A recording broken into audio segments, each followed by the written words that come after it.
Misfits and dope addicts are here. Because Oh, no, Gina, on this no. day, What?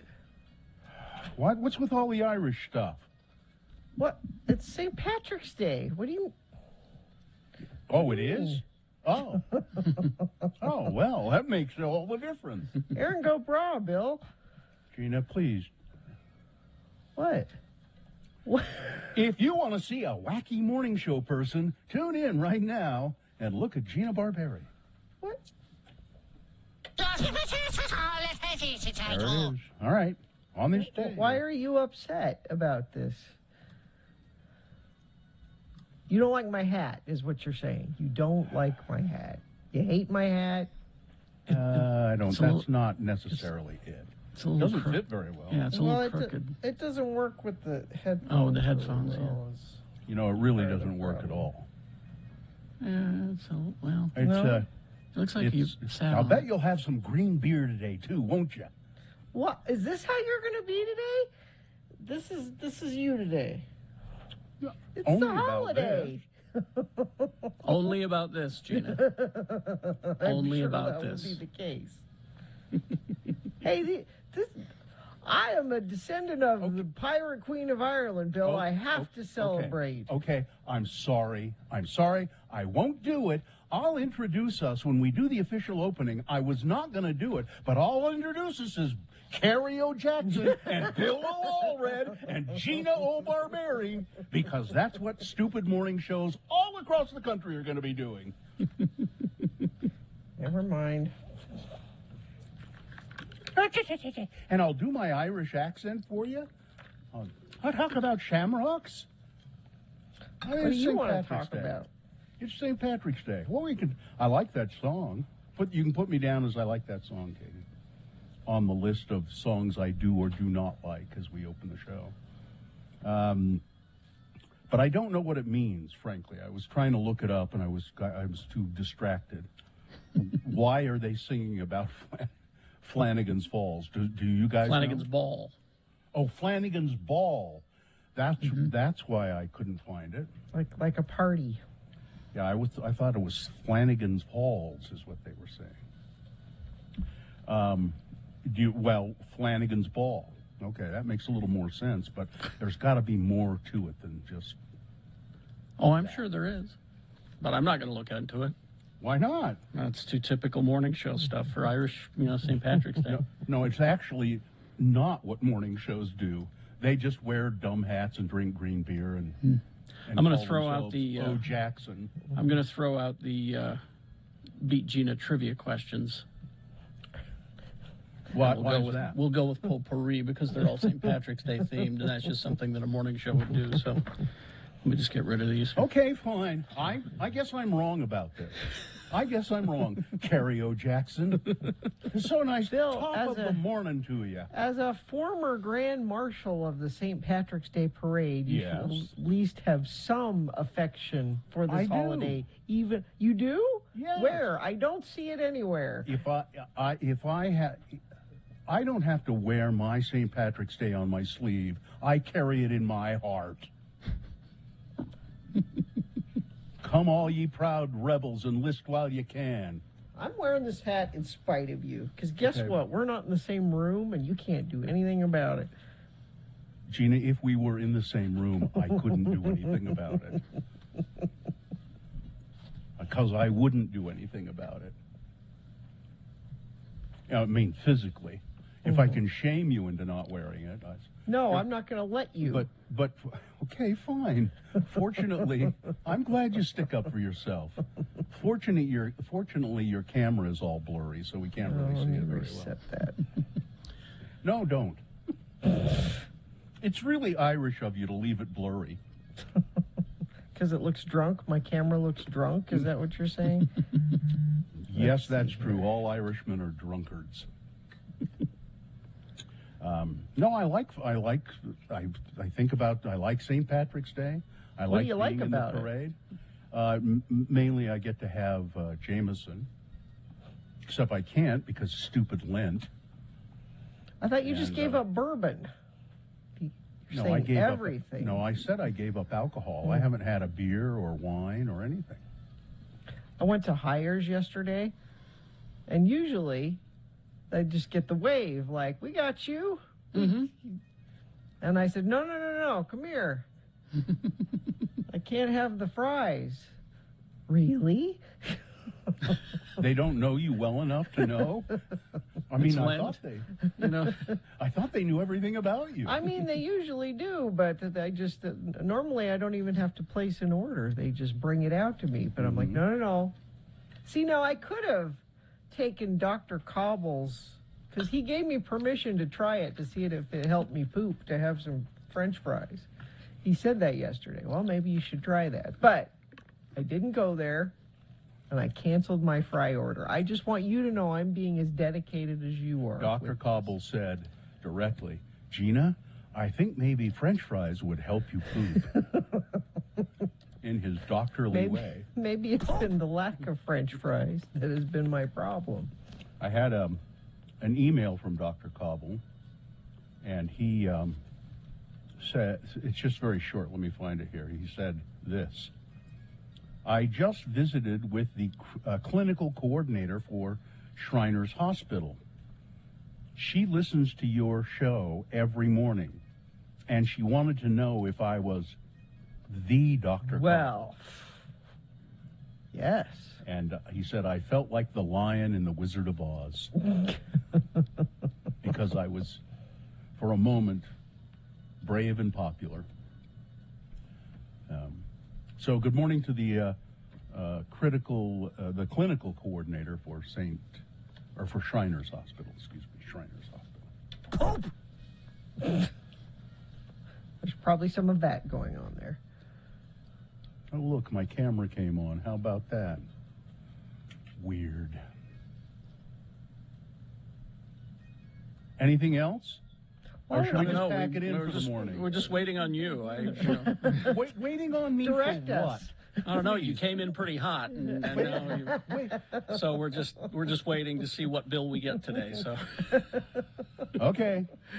Well, I'll back off. Now, Because that always makes for an entertaining show when I back off. if it makes you feel any better, Bill. I don't need to feel any better.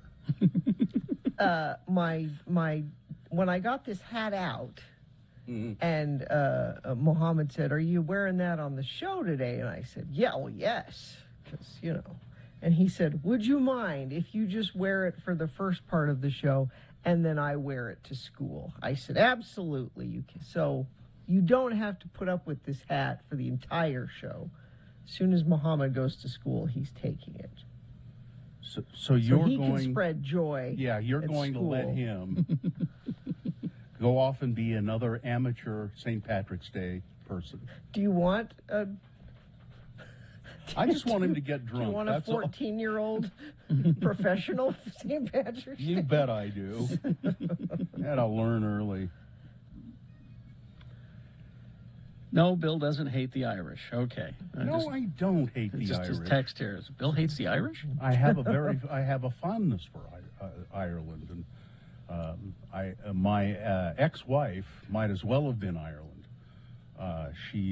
Or Irish, I mean. Oh, okay. I was going to not say the country. Not yeah, the that would be very different. That would be.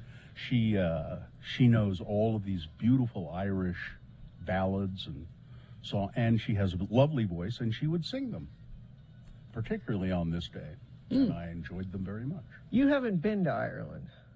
No. You've been to Scotland, Yes. but not Ireland. Yeah, and it's very different. It's not St. Scotland's Day. No. There isn't a It's St. close. Scotland's Day, I don't think. It's close. Well, I believe they share a border, if I'm not mistaken. Geography's not my strong suit, but I think they share a What? border. Scotland and Ireland? Yeah. Isn't one an island? No. I don't think so. Isn't Ireland Again. an island? No. I don't think it is. It's again. That's geography is not my strong suit. Gina, but- you've been there, right? Yeah. Is it an island? Scotland, yeah. Ireland is an island. Is an island. Scotland is isn't northern. attached to Yeah, Ireland. Scotland is northern Britain. Ireland is an Yeah. island. Ireland is not attached to the British. No. It It's- floats it's an there island. by That's- itself. Hence the whole snakes leaving Ireland. Yeah, exactly. Thing. Huh. Well, see, I don't know geography. See, Bill doesn't know enough about Ireland to hate the Irish. So An elegant way of wasting time. It's Farting Around with Radio from Hell on X96. Oh yeah, look at that. It's an island. how about that, huh? How can you hate something that you don't understand? I don't. Exactly. I don't. All right, let's Okay. get this Look, over I'm with. sorry. I'll just shut up for the rest of the day. That's because that's the other option. It's just you shutting up. that's It's not pretty just much you. it. Not Yeah. just you backing off a little. It's you pretty shutting much up it. completely. It's No, one or that's- the other. Okay, yeah, all it's, right. listen, I run hot or cold, baby. Is that That's right? all. Yeah, that's it. Okay. Yeah. So let's have at it. Let's, you could check in with us, 877-602-9696, in whatever language you prefer. We accept all languages for check-ins. Tell us how you're celebrating St. Patrick's Day, if you dare. Coming up, 877-602-9696 on the way. We got all that stuff happening. X96.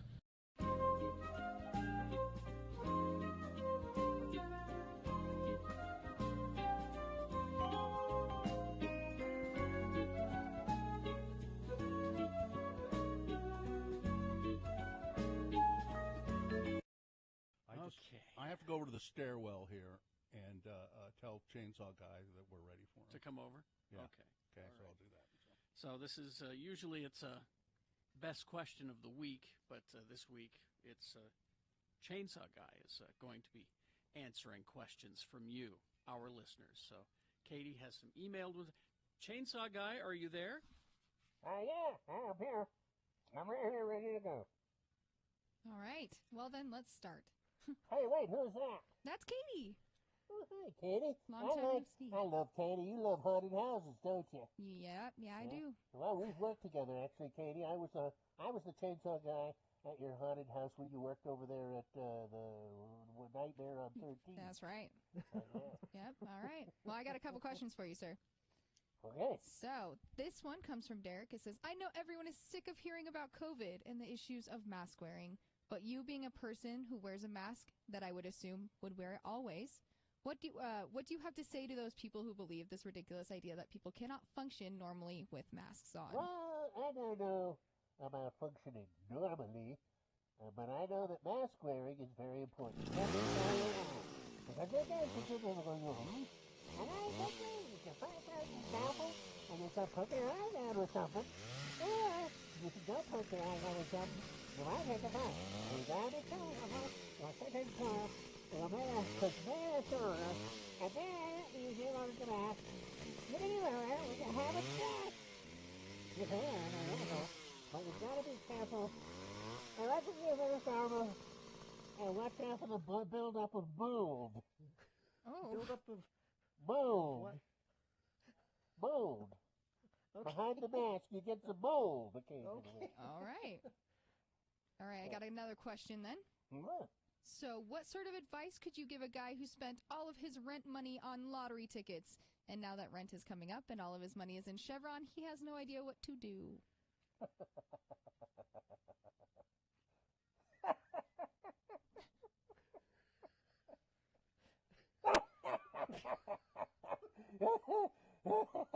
Tough. Next question. Next question. I don't have anything to say like that. Come on. You don't have anything to say No, about that? no. That's it? You gotta do a build-up of mold. All right. Final question, sir. Okay, I'm ready. Wait a minute. Do you have a favorite chili recipe? Do I ever?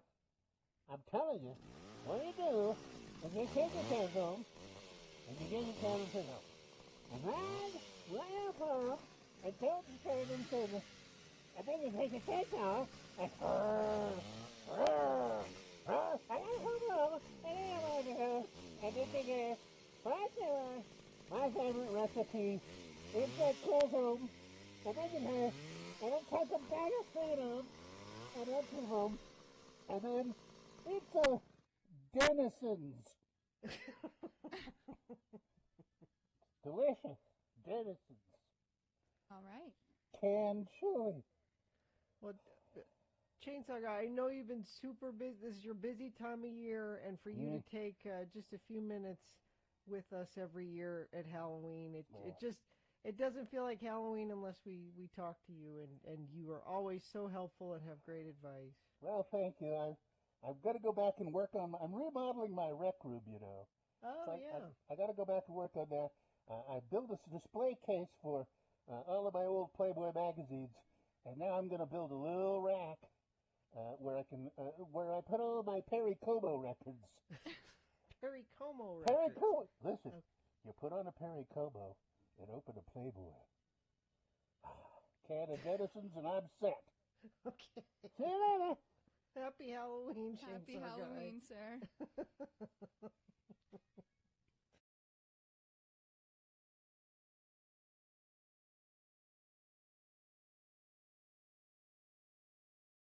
All right, it is 6:19. Let's get this over with. I'm going to have a cup of Mill Creek coffee before we officially begin the show. Good idea. Mill Creek coffee. It's the coffee. It's a cup of coffee to have when you're having more than one. It pairs well with your Bushmills or Jamesons also. It would, yeah. Not just today. That's something you could do any day. Are you drunk? No. Okay. I know you're not. Nope. Sober as a judge, as they say. All right. Do you have a sponsor? Yeah, demand for nurses is higher than ever. Nightingale College blends online classes with on-ground supervised field experience. Enroll now for upcoming summer semester. Visit them at nightingale.edu. The moon is full tomorrow. Today is the 17th. It's officially full tomorrow. The moon will set today at 7:40 a.m. Today being Thursday, it's the 17th day of March in the year of our Lord Jesus Christ, 2022. And this is the Radio from Hell show, starring the Lords of Morning Radio. And so to keep in with the tradition of the day, starring Carrie O. Jackson, Bill O. Allred, and Gina O. Barberi.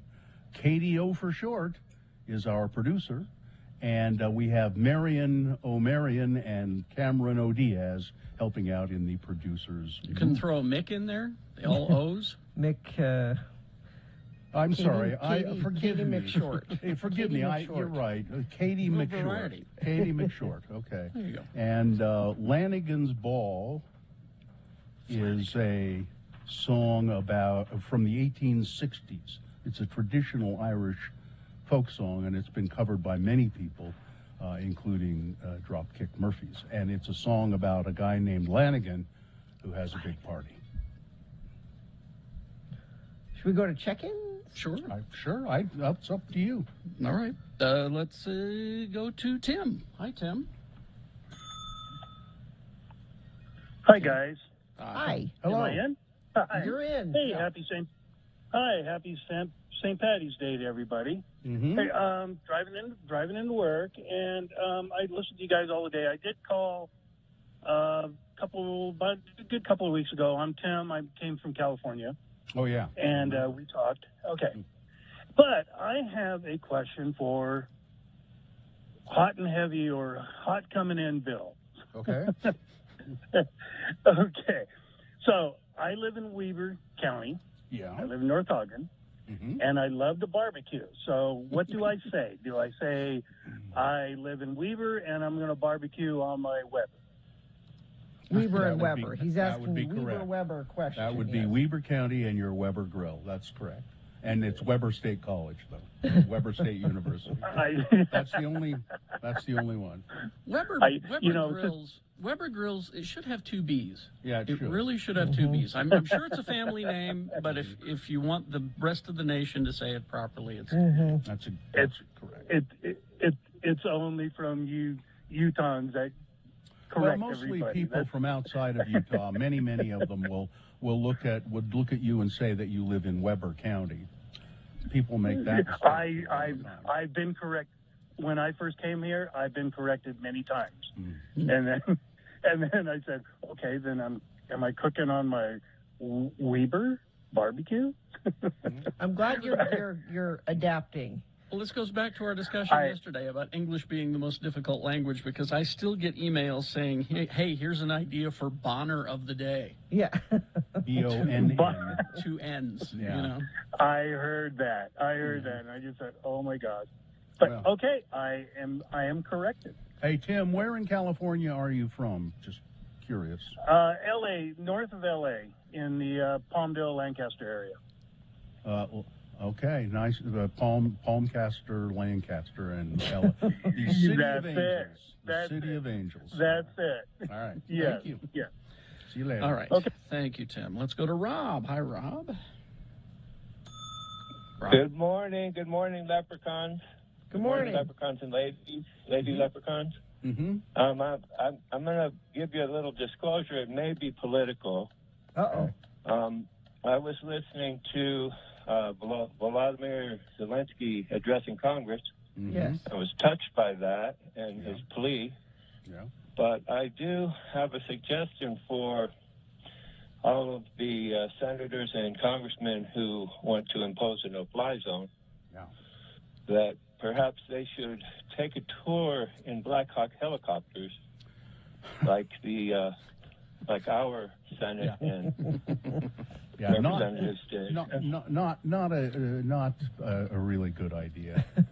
Rob. See what you're Yeah, getting at there, Rob. We know what you're saying, but Yeah, I'm sorry to be political, though. You know, I'd the hate show to is see just them. so political. I really would, as much as I dislike some of them, hate to see them blasted out of the sky. So I hate to see anyone blasted out of the sky, and it's all really making me cry. Yeah. But the moon is full, and Venus is out the other way. It's a beautiful morning, so top of the morning to you. There you go. St. That's Patrick's nice. Day. All right, Rob. Thank you. Thanks, Rob. Have a great day. All right. Yeah. Let's go to Bradshaw. Hi, Bradshaw. Good morning. Thanks for letting me listen. pleasure. Hey, I did my part for St. Patrick's Day already. I put on a green shirt, so I There, don't get you're pinched. set. You're done. No one will pinch you today. That's the whole, you're safe. Don't they say pinch That way me, I'm I'm safe. Irish? No, kiss me, I'm Oh, it's kiss I'm me, Irish. Hey, does corned beef come into the day celebration at all? Of course. It Corned beef should. and cabbage. Are bet. you having that for dinner? Corned beef? Well, I bought some corned beef last night, but I didn't buy any cabbage, so I don't know. Did you buy a point cut or flat cut corned beef? It's just pre-packaged, Well, but pre-cooked. they come in two different styles, point cut and flat cut, and I would urge everyone, avoid point cut.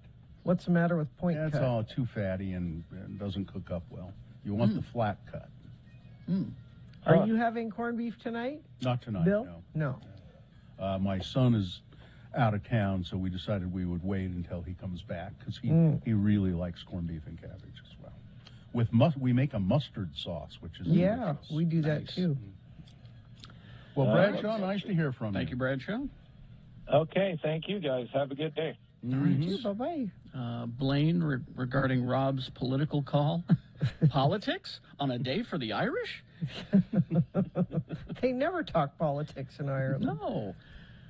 Let's see. St. Petersburg checking in. That's Florida, not Russia.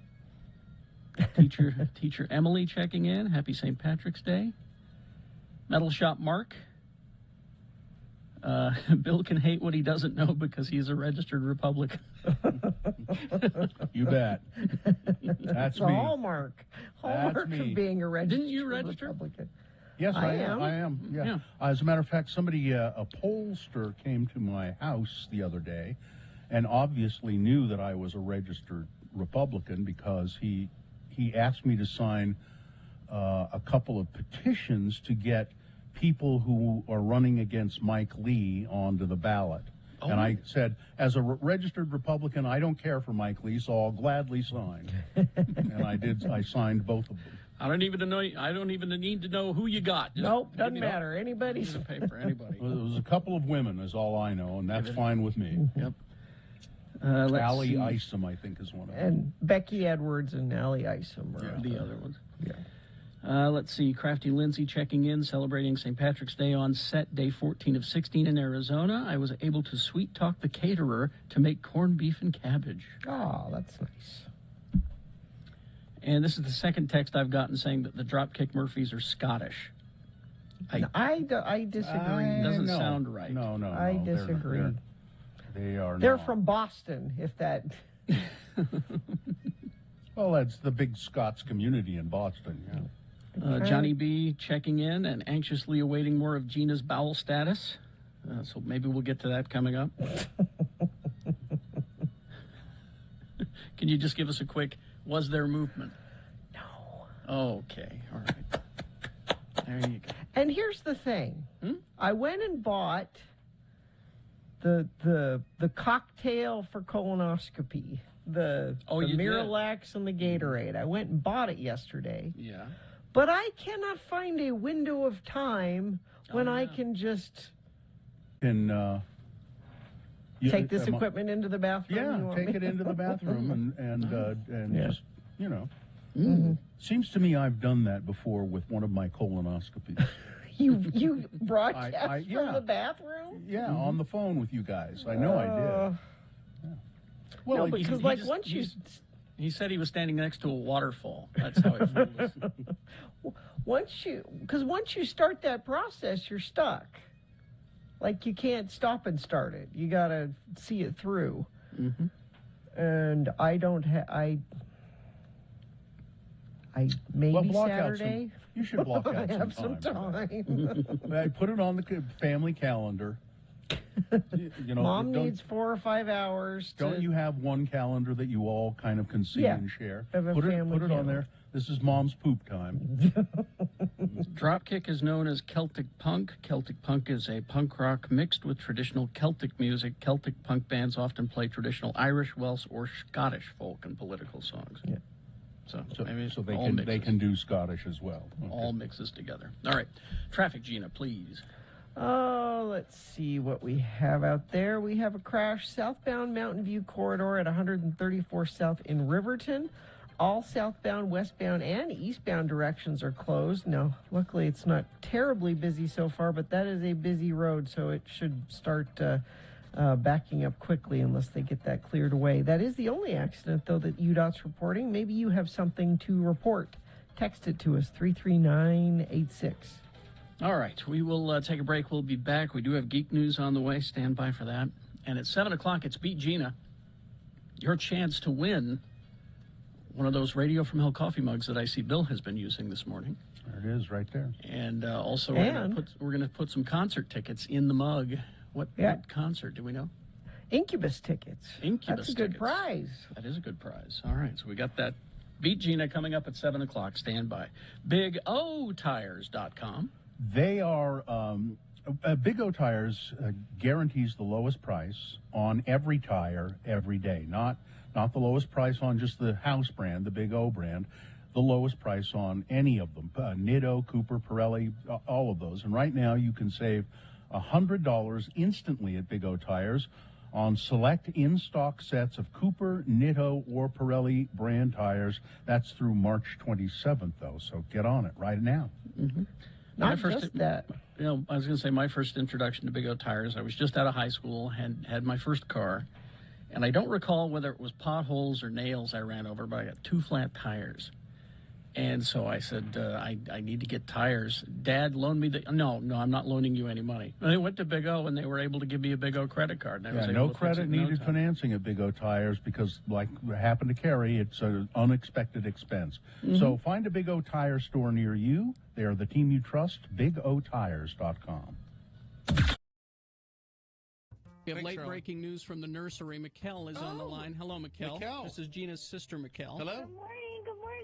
Are you at the hospital, Mikkel? I am. Am I a terrible sister? I'm out here in the hall calling you guys. Why am I doing that? Because we need to know. Are you an aunt? Of course I'm an aunt. I'm the aunt. Well, she was an aunt before, I know, but are you an aunt two times over? Many times over. I don't even know how many times over. Did Gina have the baby? Yes, we have a baby. We've got a baby. What is it? Is it human? It's a human baby. It appears to be human. Did it come out wearing a little turban and those turned-up shoes? No, but actually there's a funny story which I can relay. Okay. That Joe put in a soothing CD, and out come these sounds of all these monkey sounds. It's like a jungle CD. It's is it the rainforest? Is that what it was? It's supposed to be, nice, soothing labor and delivery music, and all of a sudden we hear this. And so then we're out in the hall talking to the doctor who's here, and it's not her regular doctor. And the nurse said, "Don't worry, this doctor's wonderful. In fact, last week or this summer, he delivered the baby orangutan up at the Hobo Zoo." Oh. So he's really good. So Mikkel, it's a little girl. We knew that. Yeah, Jonesy, she's 7'7". Okay. 7 pounds, 7 ounces. And you can braid her hair. So not that huge. But a lot of hair though. Huh. But tons of hair. Did we think she was going to be bigger than that? She looked bigger than that. Now. What? She was huge. What are we talking? What are we mincing words for? Gina looked huge. She looks beautiful. Yes, all pregnant women are beautiful and huge. All right. So 7 pounds, 7 ounces. But she still is about 10 days early, so she's a good size. Well, that's a good size. And everything. And was it a hard delivery? Easy? Was it? No, not a peep. Gina didn't say a word. Just 2 pushes and out she popped. It was quick. The baby just slid right out. Is that because she had the drugs, right? That's why she didn't make a peep, yes, right? her thumb was going crazy on the bolus. Absolutely. I'm tired. There you go. Get out of here. Well, that's great That's good news. Great news. I just had to. Yeah, she's probably going to kill me that I called you guys, but I had to do it. No, I think she'll be happy you did. Okay. Thanks, Mikkel. Okay, Asta. Congratulations. Congratulations. Bye-bye. Yeah, tell her to just relax or something.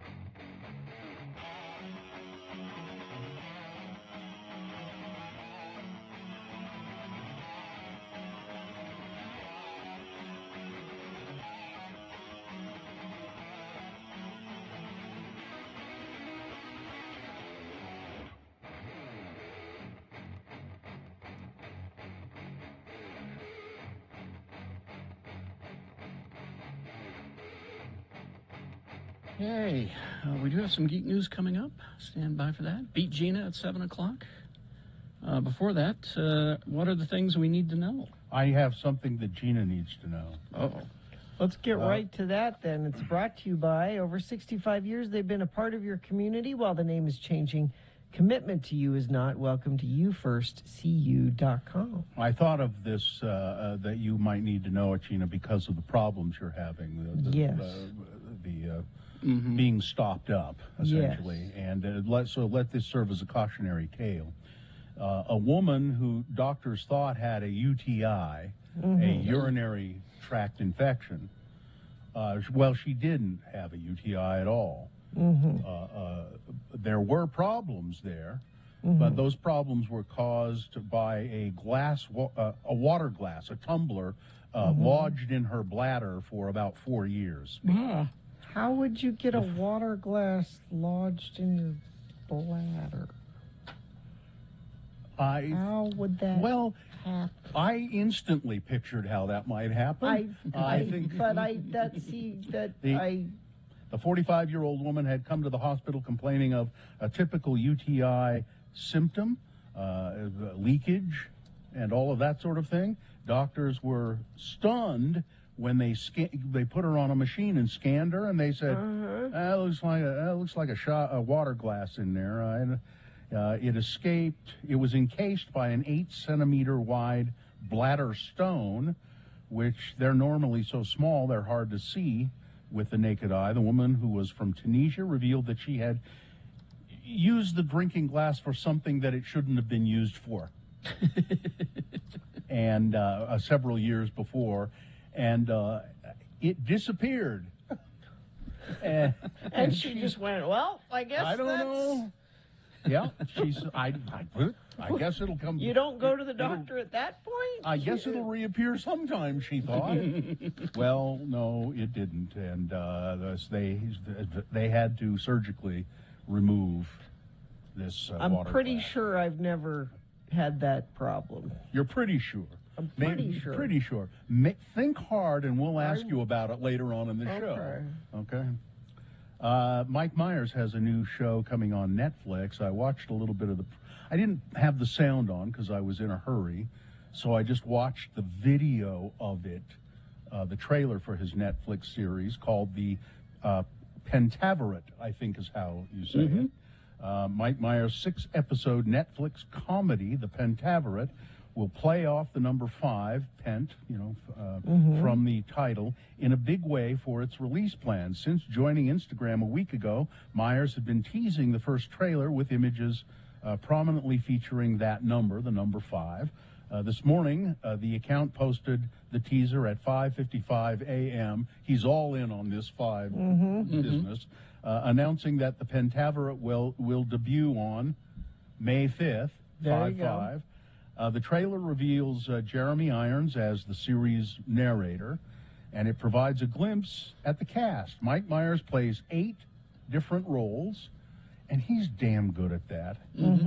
Jennifer Saunders will be in it. She plays 2 different roles, along with Ken Jeong, Keegan-Michael Key, Debbie Mazur, boy, I haven't seen her in a long time, Richard McCabe, and Lydia West. Created by Mike Myers, directed by Tim Kirby, the series asks, what if a secret society of 5 men, a.k.a. the Pentaverate, has been working to influence world events for the greater good since the Black Plague of 1347? As the series begins, one unlikely Canadian journalist, Mike Myers, finds himself embroiled in a mission to uncover the truth and just possibly save the world and himself. I am so there. 2 things about this. Watching the trailer, you don't get a real good look at the characters except for maybe one, and that's the journalist, because everything's just so chop-cut. Yeah. Jeremy Irons as a narrator is perfect. Secondly, the origin of this show comes from one of Gina's favorite movies, So I Married an Axe Murderer. Yep. The guy in this... The dad. The dad. I've never seen the movie, so yeah. It's very funny. He talks about the Pentaverate, how they're a secret group that have been controlling this whole thing. I This have is the seen original that scene. QAnon. This I is have the seen original. that scene. Yeah. Or maybe have you ever played that as a drop? We have. We've talked about it before. I had this story in Geek News while the show was being developed, and I played the clip. Yeah. Anyway, I'm really there. It sounds great fun. Here, Carrie, I'm sending you this if you want to play it later. If Jeremy Irons is the narrator, does that mean it's a sort of documentary style? Kinda, yeah.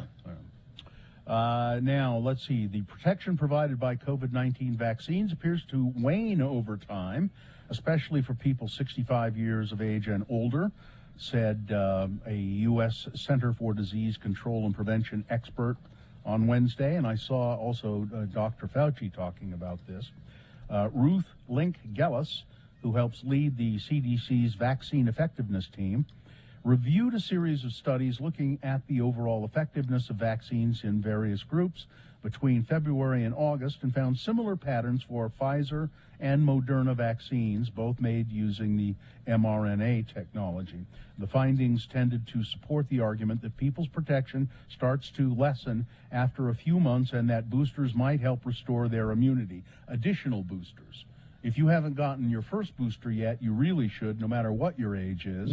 And then second booster, it looks like it's indicated for people 65 years of age and over. They said we saw significant declines in the vaccine effectiveness against infection during Delta for the mRNA products. So I think if you were of that age, it's not my guess is if you go to a pharmacy, they'll give you another shot. Yeah. They'll, and get stick with what you've got. If you've got Pfizer, say, I'd like to get a fourth shot, and I'll bet you they'll do it. I should have done that yesterday. I was out running a couple of errands. I should have just rolled up to the pharmacy and did that. It is impossible, they say, to estimate the scale of a horrific and inhumane act in Kyiv. The city continues to, the Russians continue to shell residential areas of the city. It's known that after the bombing of the Mariupol theater, the central part of the drama theater was destroyed, and the entrance to the bomb shelter in the building was destroyed. And in the rubble, well, apparently there were about 1,000 people in there, hiding in there, in the shelter. The probability of getting there to dismantle the rubble is low due to constant shelling and bombing of the city, said an advisor to the mayor of Mariupol. Military strikes also hit a building that houses the Neptune Pool, just over 4 kilometers from the theater, according to videos shared by a local official. And CNN has been able to authenticate that video. It's not some piece of Ukraine propaganda. It is, in fact, real. Now, the people in the area took rocks and spelled the word children in Russian and put it out on the lawn of that place. And they were then told later, don't do that, because that's what the Russians will be aiming for. Oh, jeez. They say it's impossible to find words that could describe the level of cruelty and cynicism with which the Russian occupiers are destroying the civilian population of the Ukrainian city. Women, children, and the elderly remain in the enemy's sights. These are completely unarmed, peaceful people. There's Erin Burnett on CNN. She was talking to a man in Ukraine who had lost his family, his wife and his 3 children, all dead. And she started weeping on camera. It was the most, I mean, it was, you don't see news people do that very often. And she just started crying. Tucker Carlson's cheering. Remember, I'm rooting for Putin. Right now, Americans across the country say that they'll stand up for freedom on Ukrainian soil to resist the Russian invasion. Sorry, my news gathering app just disappeared. Did it come back? I'm clicking on it, and it looks like it's coming back. Yeah, there it is. Anyway, it's a lot of people from America are going. People from Salt Lake have gone to Ukraine to help fight. Is there a group that you join, or do you just go? I think it's individual kind of initiative. You go. It's people on your with own. connections there already. Now there is a nonprofit looking for volunteers to make monetary donations. Max Morozov has been living as a U.S. citizen in Utah for 30 years. For the past month, he's been talking to his friends and family back home, Ukraine, around the clock. Every single day, all day long, we talk to each other. I mean, even whether it's a text message or they send me a video or something like that, but 24/7, we've been able to stay in touch. He's been coordinating volunteers from Utah with authorities in Ukraine. He's helped the local nonprofit August Mission identify the biggest need for refugees right now, and that's medical help. He said, we've talked to the governor of Lviv in the western Ukraine, wants to help staff some clinics over there in hospitals. So this guy, Mr. Morov, and Bruce Roberts, founder and CEO of August Mission, they're looking for people with clinical experience, that can go and be staff medical clinics and things like that. So rather than fight, maybe that's something that that's people the way to help. can do. Sean Reyes, it looks like he's God. No, I think this is great. It looks like it looks like he's going to try to challenge Mitt Romney for his Senate seat, and I'm thinking this is a way to get rid of Sean Reyes Well, because I think he will have to stop being Attorney General. He can't run with the job? Oh. It'd be pretty hard. Let's get Brian Schott or somebody to find out. And I think if he does that, there is a great likelihood that he will lose because Mitt Romney, for whatever Utahns don't like about him recently because he was opposing Trump and that sort of thing, in the long run, Utahns will vote for Mitt Romney because he's Mitt Romney. And recently, he's been saying all the right things, things that people are sympathetic with. So I think he'd pound Sean Reyes into the ground, and that would be really cool. Now, Bill, what if Mitt Romney decides to run for president again? Then we might get Sean Reyes. I'm just throwing that out there. That's right. I don't want that. He's not. Mitt Romney will not try to run for president. You think his wife will let him? No, I don't think he will. Stop it. He won't run for president. Sports, weather, traffic. The Jazz won last night. They beat the Bulls 125-110. They play again tomorrow night, and the NCAA tournament is in full swing today. A couple of games yesterday. Notre Dame beat Rutgers 89-87 and Wright State over Bryant 93-82. But all your big games start up today, so get your brackets handy. This is when it all happens. Weather, so it should be sunny and 51 today for a high. And we actually gradually warm up until Saturday. We're back up in the mid-60s with another chance of showers Saturday night into Sunday. Traffic is moving very well this morning. That earlier accident on Mountain View Corridor seems to be cleared up. The only other thing to tell you about is a crash westbound I-215 near the on-ramp from Union Park. The left lane and shoulder are blocked there. And if you're seeing things out there on the road, you can always text us and let us know. Just make sure it's safe for you to do that. Send it in to 33986. All right. Beat Gina coming up here in about 10 minutes. So you can line up now if you'd like. 877-602-9696. It might be you playing Gina. St. Patrick's Day trivia coming up. And if you beat her, you might win the Radio from Hell coffee mug with Incubus tickets inside of it. So that's nice. So line up now. 877-602-9696. Geek News brought to you by New Year resolution, read more comics. This month, the epic comic series from Fiona Staples and Brian K. Vaughan, Saga, only at the Nerd Store in Valley Fair Mall and Dr. Volt in Mill Creek. Thank you. All right. Let's see. We got, of course, I always like to lead with things that you can occupy your time with at work, because you don't work at work, you surf the net at work. And so what I've got for you here, first of all, is we finally got a trailer for the TV series coming on Disney Plus. Ms. Marvel is the name of the series. Now, this is the comic book I was telling Jonesy about. Oh, yeah, So first off, I just want to say, I get it. You get what? High school. Kamala. Another Avengers shirt. Cute. She thinks I'm some kind of weirdo. You were a weirdo. Boys. Excuse me? Yeah. You're kind of on my shirt. Sorry. This is You're staring out the window in your little fantasy land. Kamala Khan is her name. And in the comic books, she is a superhero fangirl. She just loves the Avengers, especially Captain Marvel. Mm-hmm. And You're right. I spend too much time. so this show, it's a series. It's going to be kind of teenage camp. It's been, it's going to be kind of Spider-Man into the Spider-Verse kind of a feel to it. That's a fantasy too. So she's the awkward kid, awkward powers, awkward family You know why? kind of character. Come on.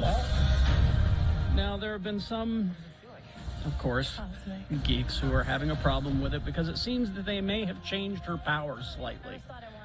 To which I say, I don't care as long as they get the feel of the character right, and it certainly looks like they did. So what are the powers? Well, in the comic books, she's kind of stretchy. She can make her fist really big, and she can elongate parts of her body and all of that. But like I said, I don't care as long as they get the feel of the character right. That's all that matters. And so there's that. Go watch that. Another thing you can watch, and this will burn up a good 10 minutes of your day, is if you just go to YouTube and search Spider-Man No Way Home first 10 minutes. Spider-Man's real name is... Spider-Man's name is Peter Parker. What the? That's right, folks. Peter Parker, a 17-year-old high school delinquent harboring a homicidal... Are you Spider-Man's girlfriend? So you can watch the first 10 minutes of the movie, which is finally available for digital download. Please don't touch her, sir. You're just a kid? You murdered Mysterio? Helped him murder Mysterio? No, I didn't want anybody. Now, what's great about this is that Stark technology. it includes my favorite character, At least they used a good picture. Matt Murdock, Daredevil. He's in the... Yes, he's there. That's great. Thank you. Well, I have some good news, Peter. I don't believe any of the charges against you are going to stick. But seriously? I knew it. Nice. Oh my God, Mr. Murdoch, thank you. That's amazing. You're welcome. Perfect. Okay. However, Mr. Hogan, Yes. the feds are actively investigating that missing technology.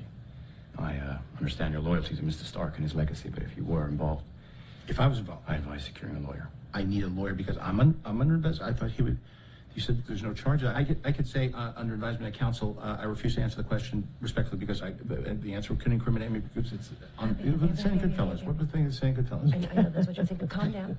Let's hear what he has to say. All right. But you can watch the first 10 minutes of Spider-Man No Way Home. It's just on YouTube. They throw it out there. All right. Now, this was the big news that Bill hinted at yesterday. The return of Captain Kirk. And I'm not talking my favorite Captain Kirk, Yeah, which Chris one? Pine. This is an all-new Captain Kirk. Because debuting later this month, well, on May 5th, Strange New Worlds on Paramount Plus. Now, this is a new Star Trek series that takes place on the Enterprise before Captain Kirk was Captain Kirk. So it's Christopher Pike. Mr. Spock is there, very young Mr. Spock. Number One is there, and they're all in the Enterprise. What they've cast Captain Kirk for season 2. Now, I can't go into a lot of details because it's spoilery, but if you watch the end of Star Trek Discovery season 2, that's where we see this group coming together on the Enterprise. Captain Pike sees his fate thanks to the Guardian of Forever. And so he knows that he's not long for this. Yeah. The Guardian of Forever. See, again, it's deep in the weeds. Yeah. But they've cast Captain Kirk for season 2. Now, that does not mean that Captain Kirk takes over the Enterprise in season 2. That's not what that means. They're just saying that we've got a guy who's going to be playing Captain Kirk. Yes, there's a picture of him in the command chair, but he could be aboard the USS Republic because that's where he was before he was the Enterprise. He's working his way up. We want to know who it is. He's working his way up. Let's see. His name is Paul Wesley, better known for his roles on The Vampire Diaries, Amira and Sam, Medal of Honor. Mm-hmm. And he's a young, good-looking guy. So there you go. But Strange New Worlds debuts on May 5th on Paramount Plus. Christopher Pine, Chris Pine, will continue to be Captain Kirk in another movie. In the movies, yes. They've got at least one more that they're going to do. At least they think they are. They ought to let the cast know. That would just be a courtesy because they haven't let the cast know that they want to do another one. And finally, this James Mangold, the director of the new Indiana Jones movie, is asking for your patience. It's never going to be done, is it? He says, I've been cutting while shooting. I officially start editing on Indy today. This was a week ago. To all those asking about trailers and teasers, please be patient. So, in other words, delay your disappointment for a little bit longer. I have no high hopes for this. I'm delaying my disappointment. I think that's a good idea. Traffic, please, Gina. Friend of the program says police have 9th East between 11th South and 10th South blocked off due to a rollover accident. Thank you, whoever sent that in to us. You're a traffic tipster, and you tip us by texting us at 33986 is where you do that. Crash westbound I-215 near the on-ramp from Union Park. And looks like that's about it. Like I said, if you see something, you can send it in to us. 833-986. Locally owned Young Automotive Group has over 8 different brands across 6 automotive and powersport dealerships. Check out the variety online at youngautomotivegroup.com. Think Young, think Ogden. All right, so we will take a break. Now is the time to call in to beat Gina, 877-602-9696. If you beat Gina at St. Patrick's Day Trivia, you will win the X96 Radio from Hell coffee mug and Incubus tickets. We'll put them right inside the mug for you. You can go to the show. Go see Incubus. 877-602-9696. We'll do it after this. KXRK Provo. Hi, I'm Todd Newcomb. Program.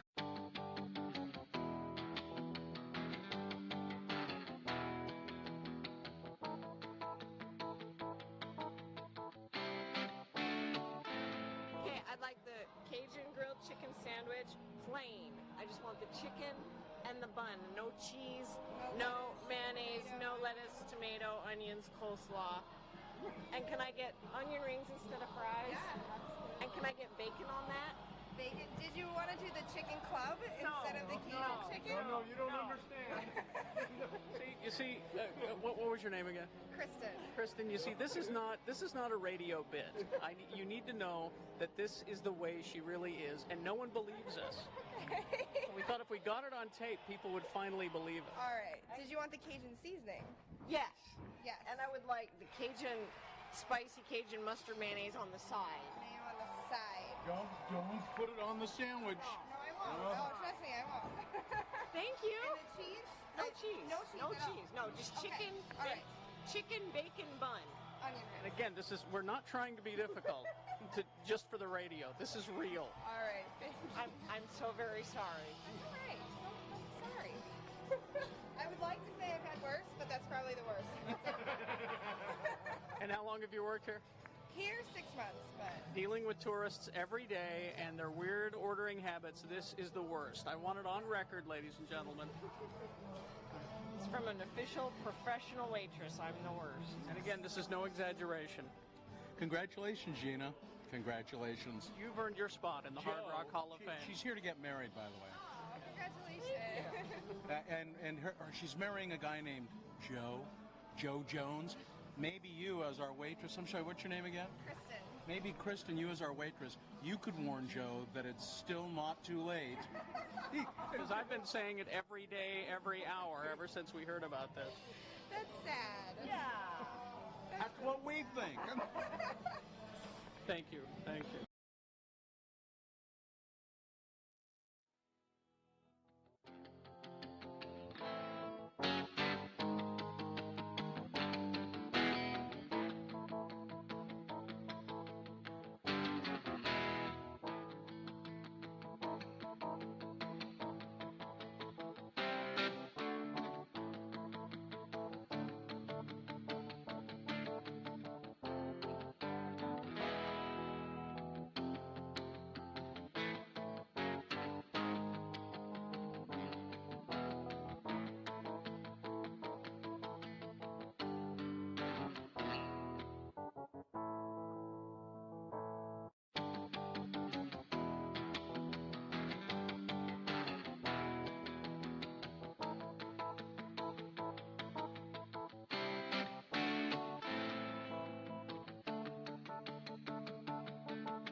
If you think you have the luck of the Irish, and you know that Ireland is an island, why don't you play along with our contestant Tony as they try to beat Gina on this special St. Patrick's Day edition of Beat Gina? And now, a man who makes the wearing of the green fashionable, Kerry Jackson. Thank you, Johnny. Thank you so much. All right. We did have a full bank of phones. We tossed a coin off the air, and it came up Tony. Everything's coming up, Tony. Everything's coming up Tony. Hi, Tony. You there? Yes. Good morning, Lords of Morning Radio. Hi Good there. morning. All right, Tony, we're going to toss another coin to determine who goes first. It does give you an advantage in the game, so heads or tails, Tony? I'm going to go with tails. Tails. Coin toss app says heads. Oh, terribly sorry, Tony. That means Gina goes first. And this first question is for her to answer exclusively. If she gets it correct, she gets the point. If she doesn't get it correct, you get a chance to answer it correctly and steal the point away from her. And we'll go back and forth on the questions until one of you gets 3 points. All right, so St. Patrick's Day trivia. Now, this is kind of historical almost, St. Patrick's Day trivia. So, like the origins. All right. I'm saying you may learn things today. Okay. All right. I like learning things. What is said to have been St. Patrick's real name? St. Patrick's real name. Gina, is it A, Maewyn Sakat, B, Ben O'Drill, C, Kareem O'Wheat, or D, Longrod McHugendong? That doesn't seem right. I'm going to go with A. Maewyn Scott? Sure. That is correct. It's 1-0. Time for Tony to see if he can tie. All right, Tony? Yeah. What city, where was St. Patrick's Day first celebrated? The first St. Patrick's Day celebration happened where? Is it A, Boston, Massachusetts, B, Duty's Bottoms in Ireland, C, Fanny's Town in Ireland, or D, Kerwin's Inch in Ireland? I'm going to say, Sammy's Town in Ireland. Fanny's Town in Ireland? That is Yeah. a real Irish city, but no, that's incorrect. Gina, your chance to steal away. We have a bottom, inch, and a what? You want the answers again? Is that what you're... Yes. Is it A, Boston, Massachusetts, B, Duty's Bottoms, or D, Kerwin's Inch? I'm going to go with B. Duty's Bottoms in Ireland? Yes. Incorrect. Boston, No. Massachusetts What? is where it first was. Yes, it is not really a thing in Ireland. Well. Gina is still ahead, 1-0. But we'll prolong the agony now. Gina controls the question. Gina, what does the three-leaf shamrock symbolize? The three-leaf shamrock symbolizes what? Is it A, Manny, Mo, and Jack, the Pep Boys? B, Lucky, Dusty, and Ned, the Three Amigos? C, the Holy Trinity? Or D, the three major food groups, whiskey, potatoes, and sugar? It's the Holy Trinity. It is the Holy Trinity. Well, there's another point for Gina. It's 2-0. Good luck, Tony. Thanks. Tony, how do leprechauns make all of their gold? How do they make their money? Is it A, breakfast cereal sales? B, soap sales, bars of soap? Oh, yeah. Is it C, collecting children's teeth? Or D, making and mending shoes? I would say D. D. Making and mending is correct. Or, yes. Well, you've hung in there, Tony. It's 2-1, but Gina controls the next question, and that means she has a chance to close the game out. Let me see if I can find a hard one here. Challenge me, Carrie Jackson. All right. In the horror movie Leprechaun. Oh, okay. Okay, we're going off track here a bit. Can I phone a friend with Katie on this one? No, she wrote this question. Oh, okay. In the horror movie Leprechaun, how do Tori, Ozzy, and Nate get past the leprechaun and drive away? Okay. Is it A, they distract him with a seductive fan dance? B, hold up a sign that says free beer? C, throw dirty shoes away from them and the leprechaun must clean them before doing anything else? Oh. Or D, shouting potato famine because it scares leprechauns when you... I'm going dirty shoes. Dirty shoes is correct. Well, there it is. An exciting conclusion to an exciting game of Beat Gina. There you go. Sorry, Tony, no gifts for you. Sorry, Tony. Do we have some wonderful parting gifts that we could give Turtle Tony wax with? maybe or something? Well, it's a holiday, and I hate sending Tony away without a really good prize on a holiday. You want the luck of the Irish. Exactly. Give him a prize. Don't tell anybody I did this, Tony, but I'm going to go ahead and in your Radio from Hell diner style coffee mug, I'm going to put tickets to Incubus coming to USANA Amphitheater on August 24th. All right. Well, thank you, Gina. And for that, you know what? I still want to actually go to Fisher's Brewery. Still spend my time locally over there supporting a Excellent. local business. Well done. Good choice, Tony. Thank you, Tony. All right, hang on the line. We'll get your information. Hang on. Okay. See you, Johnny. Oh, God, he left already, did he? Yeah, he's out. He's he's getting a head start on St. Patrick's Day. I've got potatoes to peel. That was my Johnny impression. It was good. Pretty good. It sounded just like him. You want to try another question, Gina? Sure.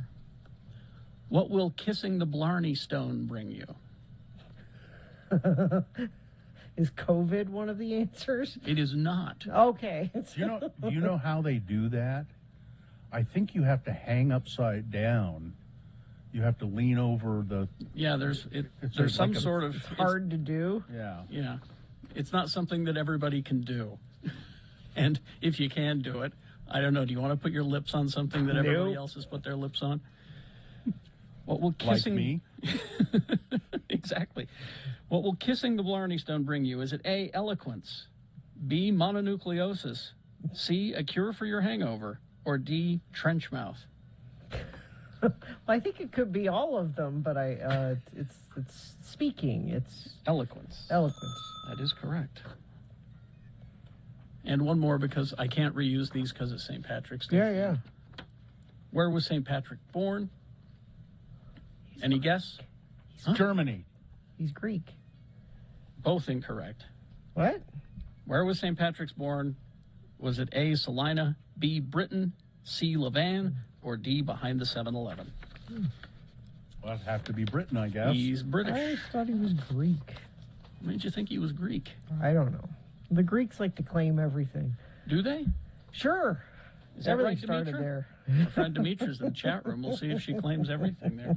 All right. Traffic, Gina, please. Let's claim some traffic for you. 2 left lanes blocked westbound I-215 at Union Park Avenue. Traffic is backing toward Highland Drive. I think that's the only issue we're seeing out there. Let me see if anybody sent anything in via text. It's the same accident, although more detail. This says a smashed Corvette. Yikes. Ooh. Thank you for sending that in, whoever was our traffic tipster, 33986. All right. Thank you very much. We've got Boners Round 1 coming up here. The candidates you'll consider this time. Boner candidate number 1. Maybe next time I'll hear a proper goodbye. Boner candidate number 2. Well, I guess it's okay if you're a jerk. And boner candidate number 3. Herschel, you are just getting too smart for us. Boners Round 1 coming up after these. Stand by. Get comfortable and get it for less at Brooklinen. Go to brooklinen.com. Use the promo code X96 and you will get $20 off your purchase of $100 or more. That's BROOKLINEN.com. The promo code X96 for $20 off your purchase today. Now, they work directly with the suppliers, and that way they can cut out markups and pass those savings on to you, so you can get their incredible products at a reasonable cost. If you're just starting, first time trying Brooklinen, I've been telling you about my Brooklinen sheets. That's a great place to start. The best-selling Luxe sheets, perfect place to start, featuring that buttery smooth feeling that I keep telling you about. The nice, cool sheets to slip between. That's always nice. And, of course, they have the loungewear collection featuring T-shirts and tanks and sweatshirts, joggers. I love my Brooklinen bathrobe. So get comfortable, get it for less at Brooklinen. That's BROOKLINEN.com. Enter the promo code X96 for $20 off your purchase today.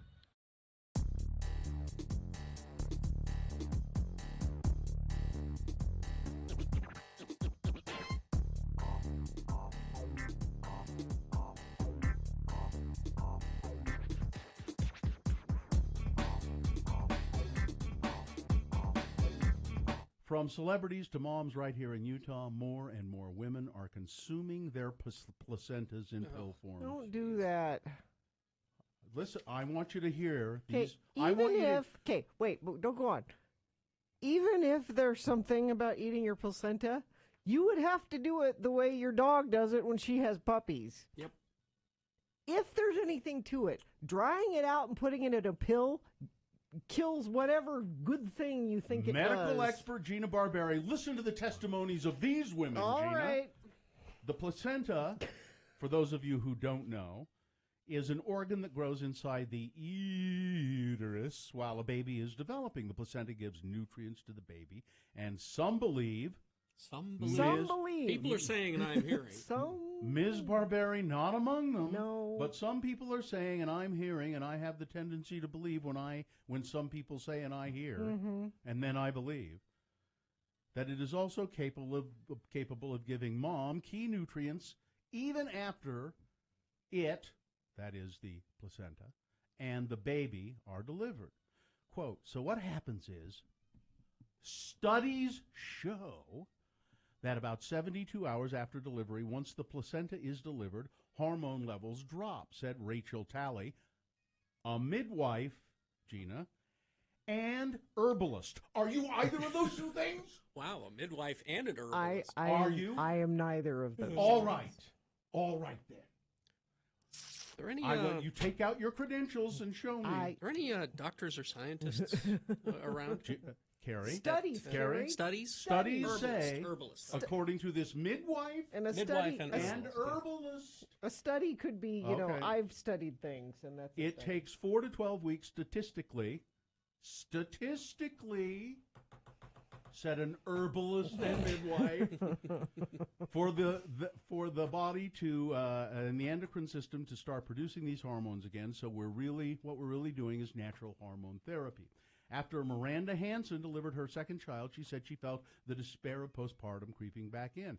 The first 5 days was like a flashback, she said. But after taking her first placenta pill, she says, so here's evidence right here, the symptoms softened in just 20 minutes. It was like this fog that was lifted, she said. It was like a breath, like it was totally like, you know, I could just like feel like it was clear. It was couldn't possibly amazing. be that you were thinking that would happen, so it happened. Oh my God, you are so negative. Miranda says she bonded with her baby, got back on her feet quicker, and dropped her baby weight faster after taking the pills. Other moms like Melinda Dratchell also weighed in. I'm a big fan of Western, you know, like modern medicine, she said. I'm all about the epidural, which I know you are, Gina. Big fan of the epidural. But she said the placenta pills worked for her. It was a little strange at first when I started and talking. you know they kept the taking them. cougars away, and they kept... Rachel Talley charges, midwife and herbalist, charges. What are you charging for this advice, Gina? Huh? It's free. She charges $250. Okay. How much and does she that's what it's charge? worth. And that's what it's worth. How much does she charge? I'm That's curious. what your advice is worth. Because her advice, midwife and herbalist, $250 for her services. She says She said a placenta typically yields about 200 to 300 pills. Some hospitals won't release the placenta, but if they do, and if it's handled correctly, the health department said they don't see a risk in consuming your own placenta, but they do caution folks not to share their placenta with somebody else. Please let me have some of your placenta. No. Come on. No, don't share. No placenta sharing out there, okay? Rachel Talley, midwife, herbalist, and placenta encapsulator. And making money off of it. She is. Wait, that couldn't possibly have anything to do. She is a placenta encapsulator as well. A placebo encapsulator. Yeah.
All right, it is 7:20 right now, and it is time for round one of your boner voting. Here we go, 3 news stories. These are examples of bad, stupid, or funny human behavior, and you will decide with your vote of these 3 candidates which one is the worst, which one deserves to go forward to Boner Fight and get that chance to become Boner of the Day. If it wins here, it's not Boner of the Day. It secures a spot in Boner Dome. Boner Fight happens at 9:20. That's when we'll take the winner from this round and the winner from second round, which happens at 8:20. Put them both together, and you'll vote for Boner of the Day at that time. Right now, this is round one. Send one of these 3 forward. 2 candidates now, a third coming up in a bit. Once you've heard all 3, you'll vote, and one of you lucky random Boner voters will receive tickets to see Rise Against at the Complex on July 26th. Here we go, Boner candidate number 1. Maybe next time I'll hear a proper goodbye. A 19-year-old man in Bexar County, Texas, was arrested last week. He bit and strangled a woman because she didn't say goodbye to him. She'll never do that again. According to a press release from the Bexar County Sheriff, deputies responded to a home on a report of an assault. Ethan Devil Bliss, Devil Bliss? It is Devil Bliss? Yeah, DEVILBLISS. Wow. Devil Bliss. Ethan Devil Bliss had reportedly bitten a female victim and then strangled her, causing redness. It caused redness, okay? According to the sheriff's office, Devil Bliss. Ethan became angry when she did not properly say goodbye to him. The victim reportedly tried to call 911, but Ethan took her phone away and then drove off. According to the sheriff's office, upon his arrest, authorities found a pistol along with an ounce of marijuana. It's always marijuana. They've always got marijuana or some drug with them. He was because all bad people have drugs with them. He was it's the bad people accessory, Bill. He was reportedly prohibited by court order to have any firearms.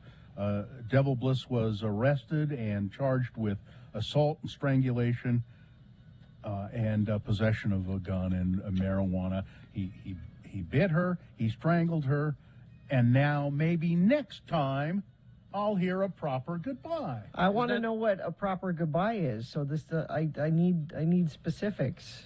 Isn't that what your father taught you? You know, if somebody does not give you a proper goodbye, you bite them. That's just that's just what my parents taught me. So, Gina, if you don't know by now what a proper goodbye is, you haven't been bitten and strangled enough. All right, here's boner candidate number 2. Well, I guess it's okay if you're a jerk. This story from, what is it? It's the Chronicle. I think it's the San Francisco Chronicle. It says, I was stunned to read recently tweets by a Los Angeles podcaster named Amber Nelson, who recounted being invited to a friend's house for dinner. And then, later that night, being asked to pay for that dinner. $20 for a plate of what sounds like average penne alla vodka. And she's not at some tourist trap in Hollywood. She brought wine to the party like a normal person would. Maybe this would fly if the party were at least catered with a magician or something. But Catered it sounds with a like magician. it sounds like she got scammed. Is this a thing people do?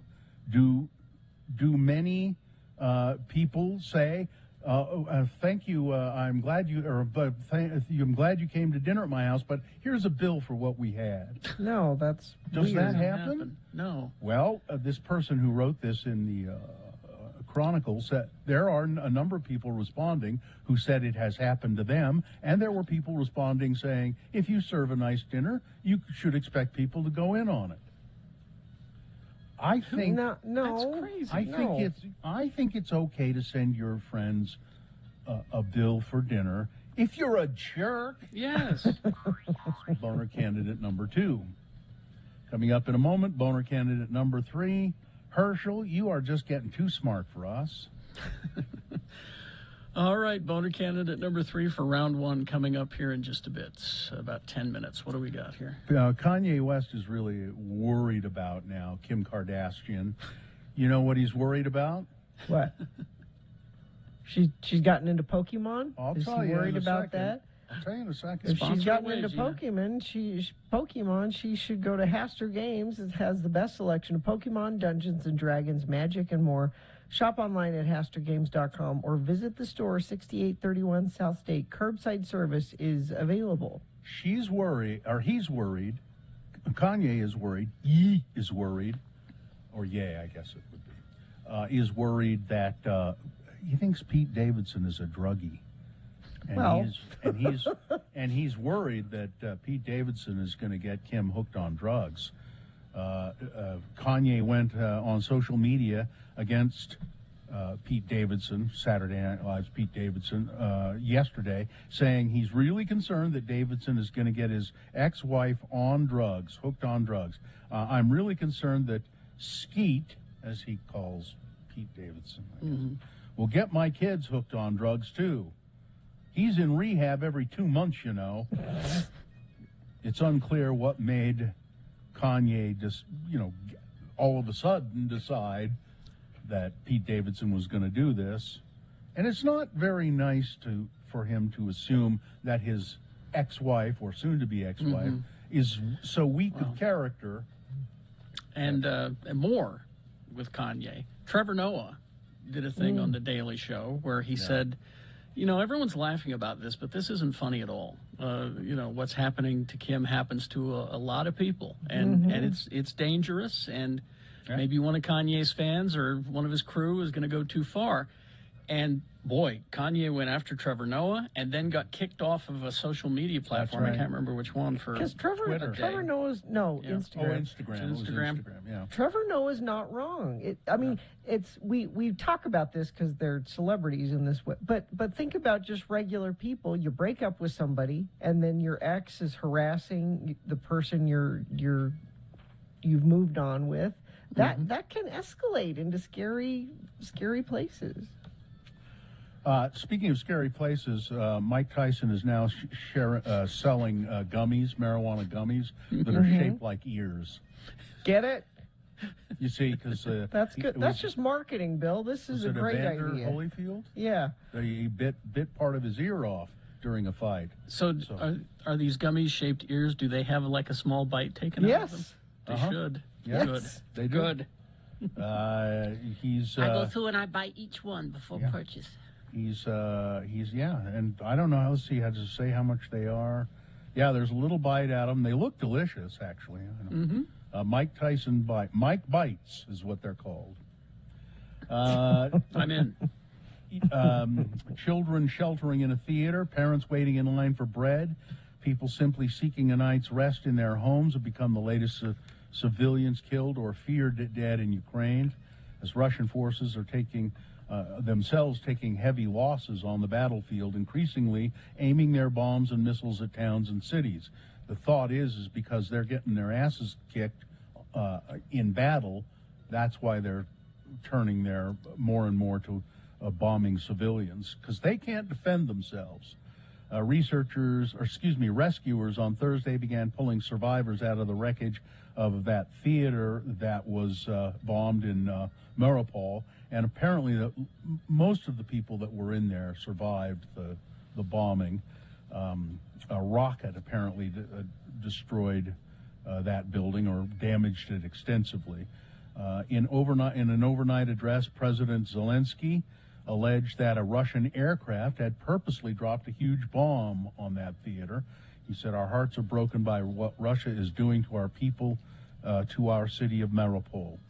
His comments came a day after he delivered an impassioned speech to the United States Congress, beseeching the United States to send Ukraine more military aid, after which President Biden pledged hundreds of millions of dollars in additional assistance. Biden, for the first time, labeled Vladimir Putin of Russia a war criminal. A war criminal.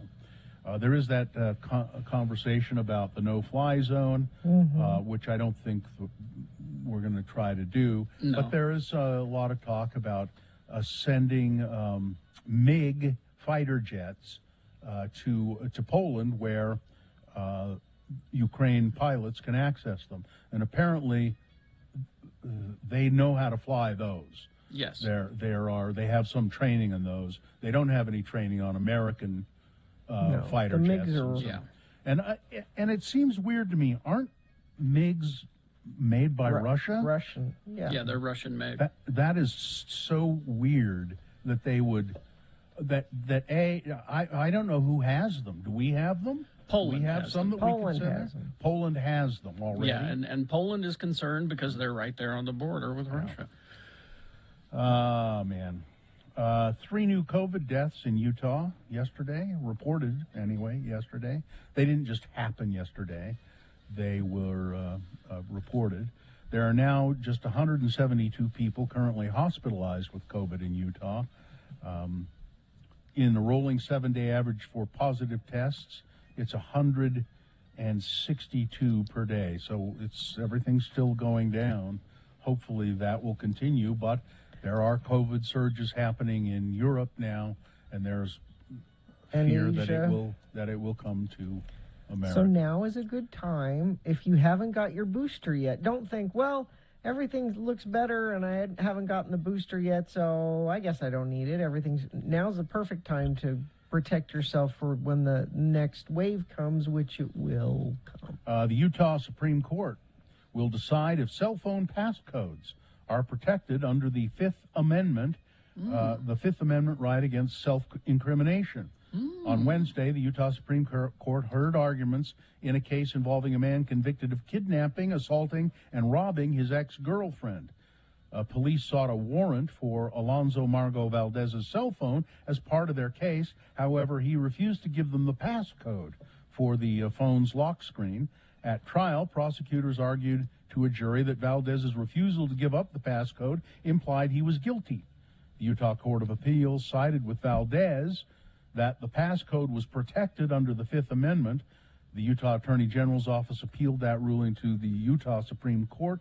Justices on Wednesday peppered lawyers for both sides with questions about historic constitutional rights and new technologies, and they have taken it under advisement and will make a decision whether that should be protected. Lake Powell Ed Brass to weigh in on that.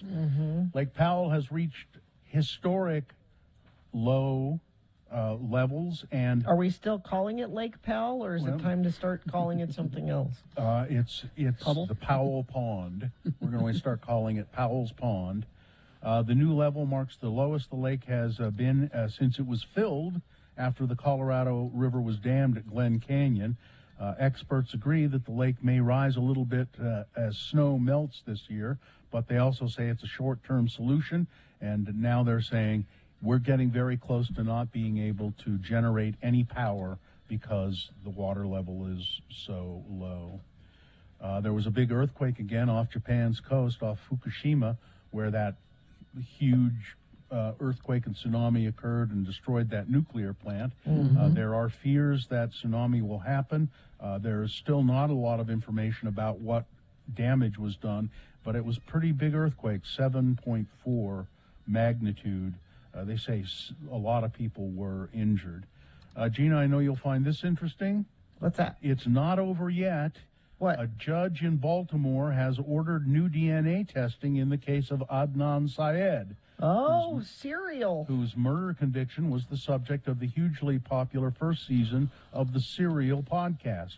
Judge Melissa Finn on Monday ordered the Baltimore Police Department to send evidence in the case to the Forensics Analytic Lab in California within 15 days, according to court documents. Syed is serving a life sentence after he was convicted of first-degree murder, robbery, kidnapping, and false imprisonment in February of 2000 for the murder of his ex-girlfriend, Hae Min Lee. He's always maintained that he didn't do it. The Serial podcast, I think there were like 12 episodes, made a pretty compelling case that his trial was botched and that he may not have done it. They haven't been able to conclusively prove that he didn't do it. There's DNA evidence that would help. Syed, who is now 40 years old, has been appealing his conviction for years and years. Murder? And finally this, ski resorts that look like deserts, skies colored brilliant hues of orange, and air quality 5 times worse than the ideal conditions, all have one thing in common: Saharan dust, that's dust from the Sahara Desert. Saharan dust.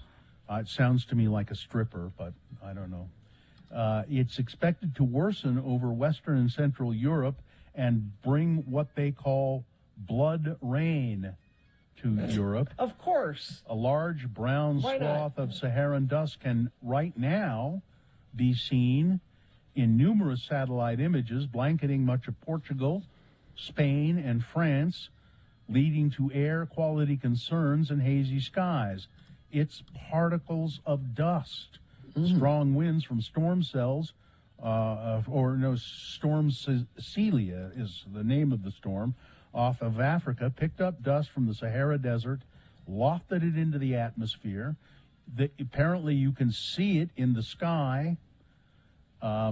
Southerly winds push the dust into Europe.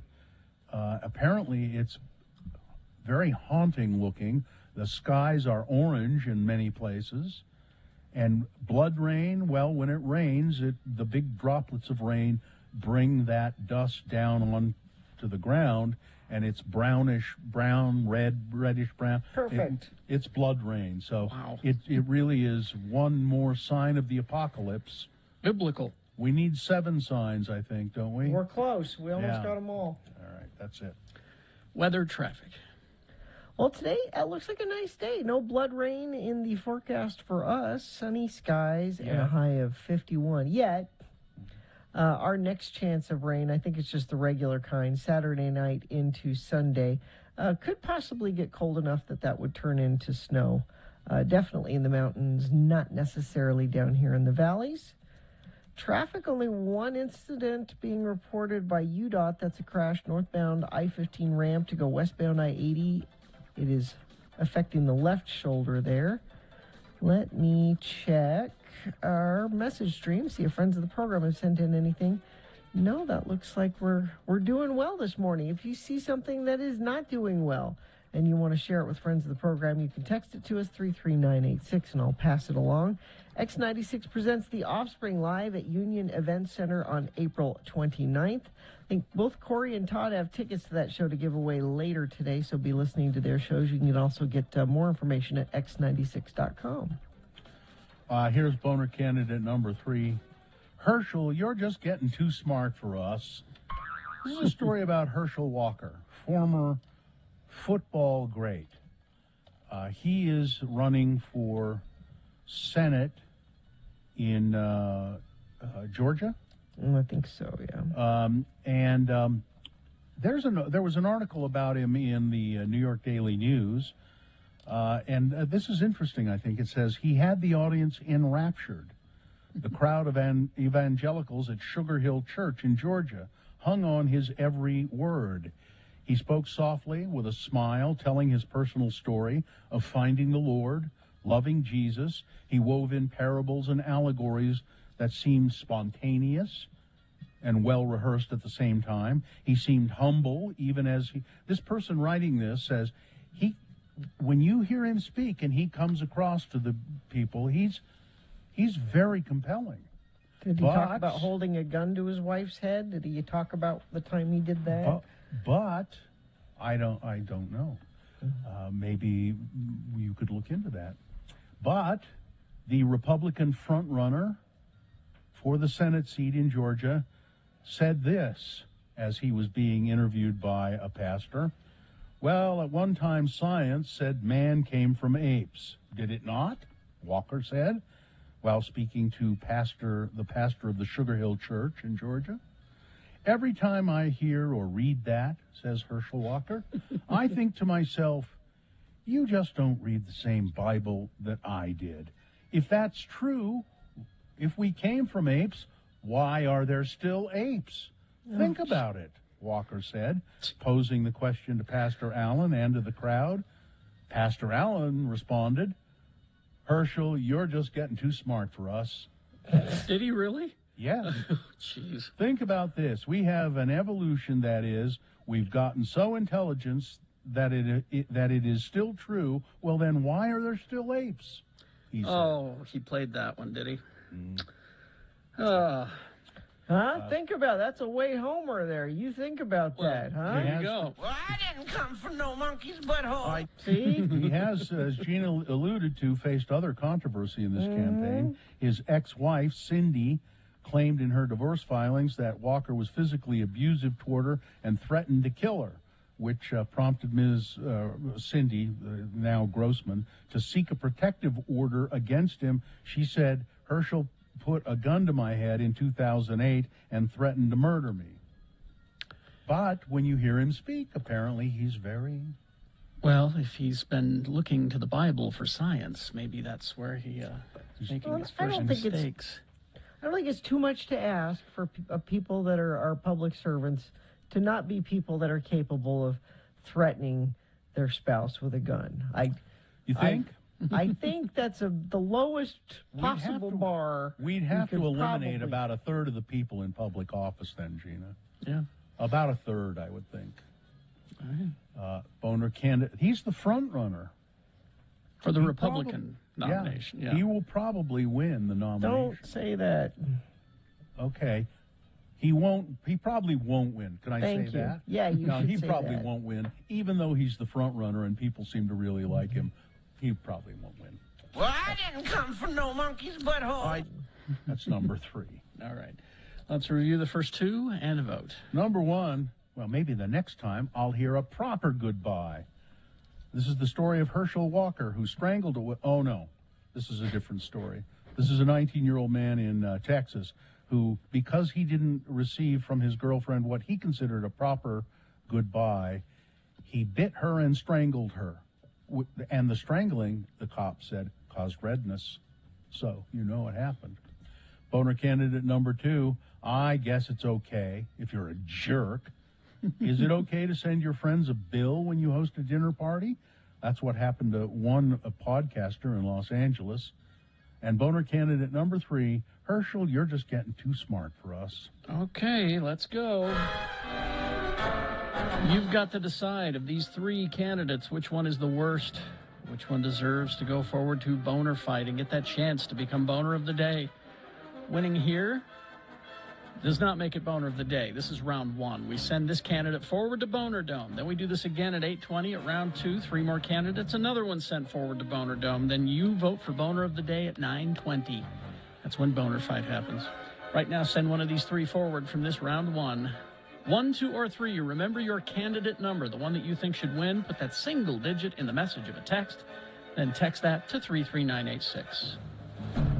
Or you can call the producer's booth, 877-602-9696. Use your voice. Or go online, x96.com, looking for the box that says Boner Voting, March 17, 2022, and vote there. You have only until the end of these messages, so let's go. This is round 1.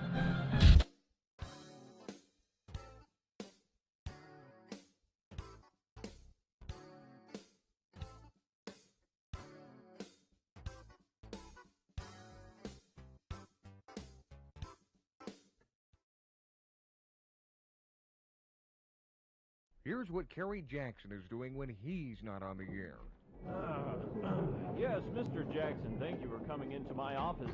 As the manager of this department store, it is my job to make sure that everything goes smoothly. And during the Christmas season, that's especially important. We hired you to be our store Santa on good recommendations from your radio station management. But frankly, we've had complaints from many of the parents about your performance as Santa.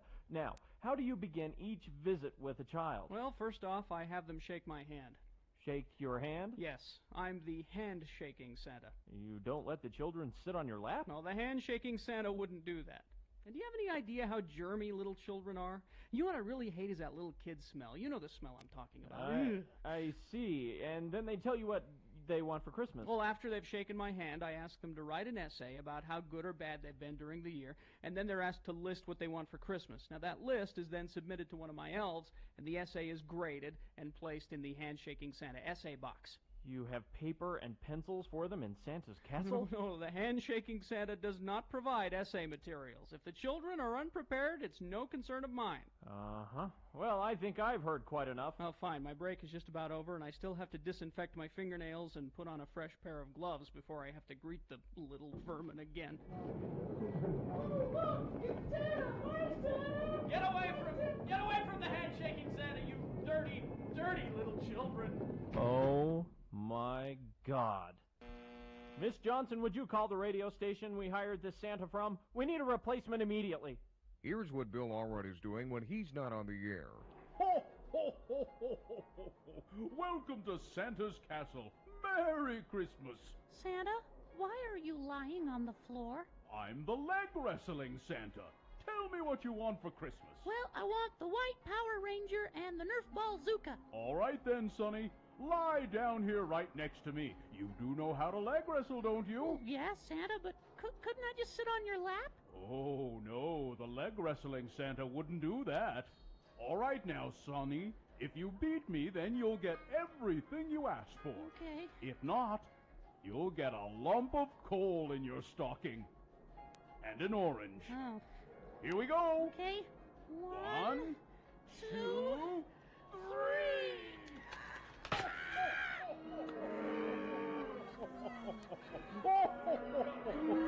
Sorry, Sonny. You lose. Get him out of here, would you, my little helpers? Who'll be the next to challenge the leg wrestling Santa? Why don't you leg wrestle me, Mr. Butthead, jolly old sucky claws? Aren't you a little old to be leg wrestling Santa? You're pretty tough with these kids. Let's see you take on someone your own size. All right, then. You lie down right here. Good. But first, I have to take a leak. Can't leg wrestle on a full bladder, you know. Be right back.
All right, 7:48. Time to award round one of your boners. And round one is brought to you in part by a hamburger. That sounds like a disappointing hamburger. Was it okay? Oh, it was good. Oh, okay. And Hoops fans, you know, it's a good hamburger. Gracie's has a good hamburger. Hoops fans, get over to Gracie's. Enjoy some intense college basketball action. Celebrate St. Patrick's Day today. Eat some nachos, watch some hoops, drink some brews at Gracie's. Must be 21 or older to enter. Boner candidate number one, maybe next time I'll hear a proper goodbye. Because if I don't, I'll strangle you and bite you. That's what happened to a woman in Texas. Boner candidate number two, well, I guess it's okay if you're a jerk. The question was, is it okay to charge people for the dinner party that you invited them to? No. Some people apparently think it is. They're jerks. And boner candidate number three, Herschel, you're just getting too smart for us. Former football player and front runner for the Republican nomination for Senate in Georgia, Herschel Walker, talking to a pastor at the Sugar Hill Church in Georgia, saying, you know, evolution, I read in the Bible and all kinds of things, but I don't hear about evolution, and you know why it's not true. They say we come from apes, well, why are there still apes, huh? Herschel, you're just getting too smart for us, the pastor said. And he wasn't being sarcastic. You're very smart that you would think that. And the winner, overwhelmingly, I would say, boner candidate number three, Herschel Walker. There you go. There's your winner of round one. It now goes forward to Boner Fight. It might be Boner of the Day. Round two at 8:20. 3 more candidates, another winner there. Both winners sent to Boner Dome. Boner Fight happens at 9:20. So Wednesday is the one day a week that I leave the house. And I put all of my, errands that I have to run in one day. That's a smart way to do it. So I dropped off my shirts at the cleaners, and I realized that it was going to take me past the Best Buy. Mm-hmm. And I thought, Sue's going to be gone next week. I should probably get that Guardians of the Galaxy game I've been meaning to play and play it while she's gone. So I went into Best Buy to buy a video game. Mm-hmm. Simple enough. You'd think. It's like Best Buy has even given up on themselves. Why do you feel this way? They should just have a sign up on the front of the store where the big Best Buy sign is that says, you'd be better off going to our website and buying it. Mm-hmm. Yeah, I was going to say, I've bought a couple of things on their website recently, and it's been flawless. And they say, you want to pick it up at the store, we'll run it out to your car, and both times I've done it, it worked great. My point being is that it's like I went inside the store and it was like, tumbleweeds. The shelves were empty. There were hardly anybody in there. It reminded me of a warehouse, and I went back to the Xbox One section to find, under G. And this game is a best-selling game. You'd think they'd have a copy of it. No. And I just looked down, and the guy said, "Can I help you, sir?" I was like, "Well, I'm looking for the Guardians of the Galaxy game." And he goes, "Yeah, you probably ought to get that online."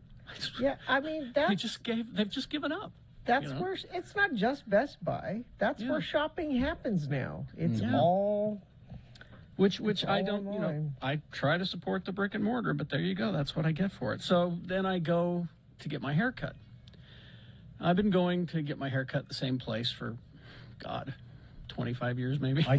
I get my hair cut online now. Oh, you do? That's probably a good idea. I do it online. And so I sit down and I say hi to Matt, and, we chat for a bit about, dogs and movies and things. And he then leans in close and he says, "I have to tell you." Oh, no. No, this is good. Oh, he goes, okay.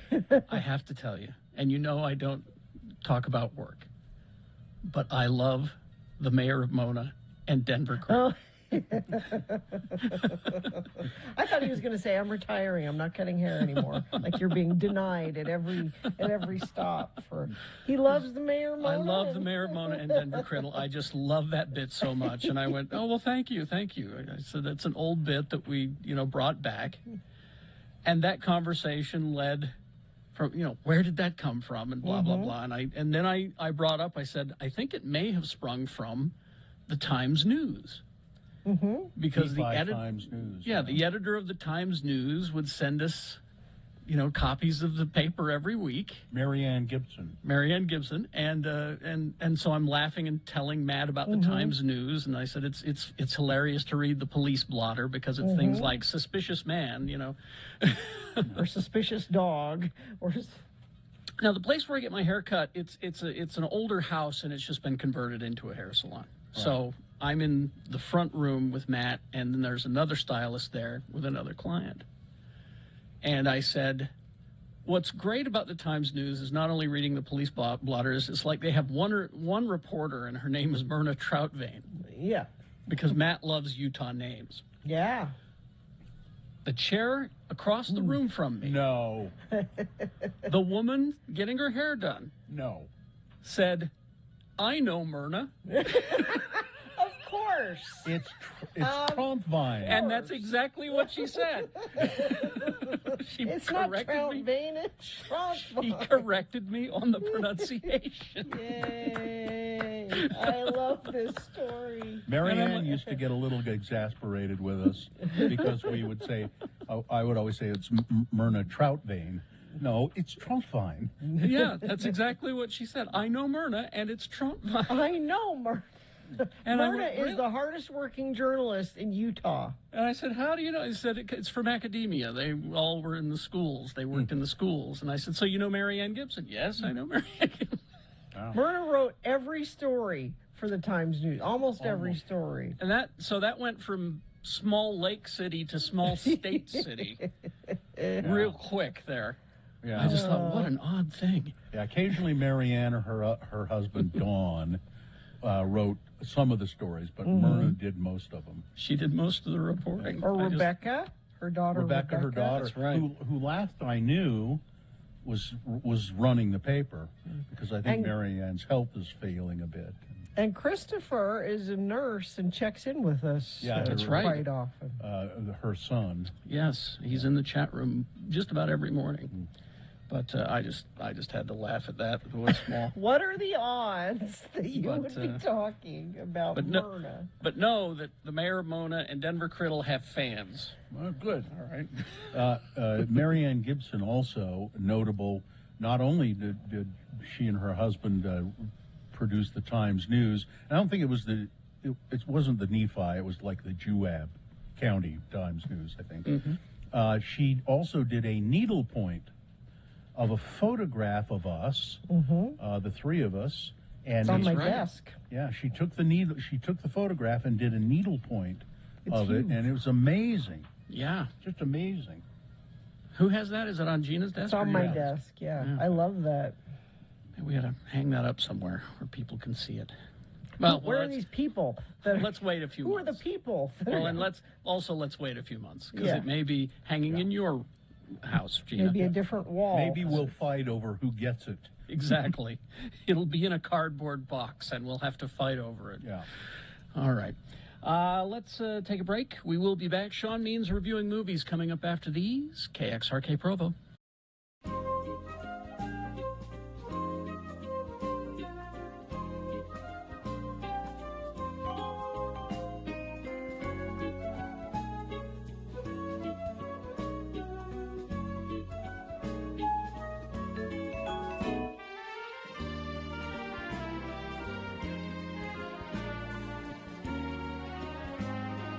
It's not a big deal, but I guarantee you, Gina, if today were the day you were going to court at 8:15, you would not have come to work. It's true. You wouldn't have come to work. That's true. I would too. I don't think you would have. You would have said, I got court. And we'd say, when? And you'd go, I don't know. And that'd be it, you know. I'm not sure. You wouldn't come in. Court sometime. I got court sometime. I don't know. On another topic, a totally different topic. Yesterday, we went to lunch at the Lone Star Steakhouse in Sugar House with the staff, and Gina was there with her baby, and I was the little Jonesy, who's almost a year old and just as cute as anything, and I was the only person at the table who made the baby cry. Well, she's my daughter. She knows you make me cry Everybody day. else is going doobie playing with the baby and Again, being cute Gina, with the baby. that doesn't work because I didn't make her cry. That's true. And I've made you cry. That's true. On the radio. I went and sat down by the baby to just kind of bonding. Hi, it's your Uncle Bill. Cried. Even Artie Fufkin didn't make her cry. No, I thought for sure Artie was going to make her cry. Hello, baby. Hello, baby. Hello, baby. Hello, baby. He did that for like 10 minutes. And kept waving his hand. He said, "Don't eat trans fats or you'll end up looking like me."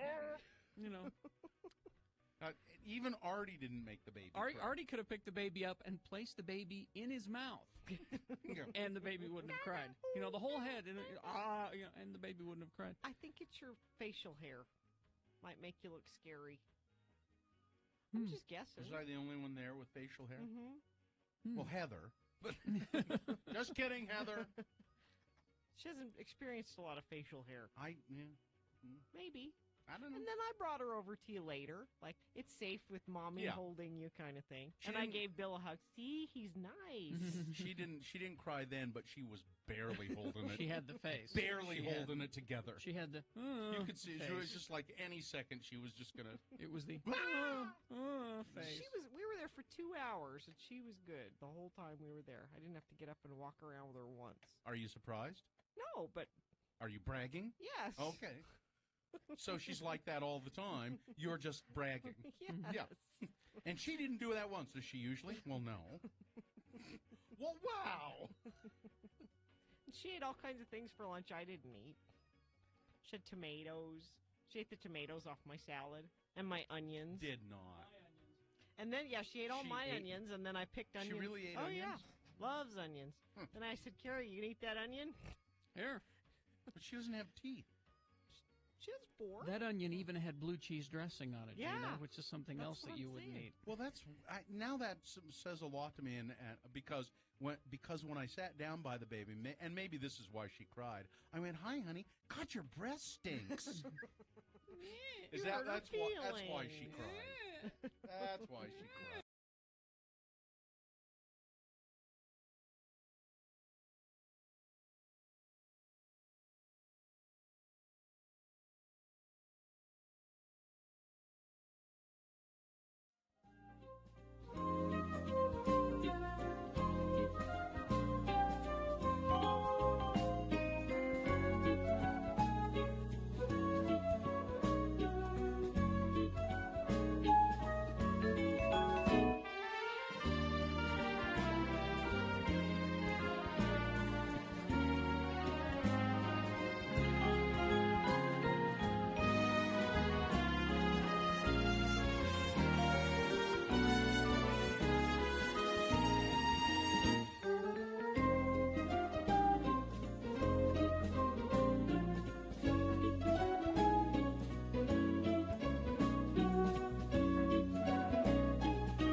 Okay, is this sponsored, Gina? New Year resolution, read more comics this month. The epic comic series from Fiona Staples and Brian K. Vaughan, Saga, only at the Nerd Store at Valley Fair Mall and Dr. Volt's in Mill Creek. Okay.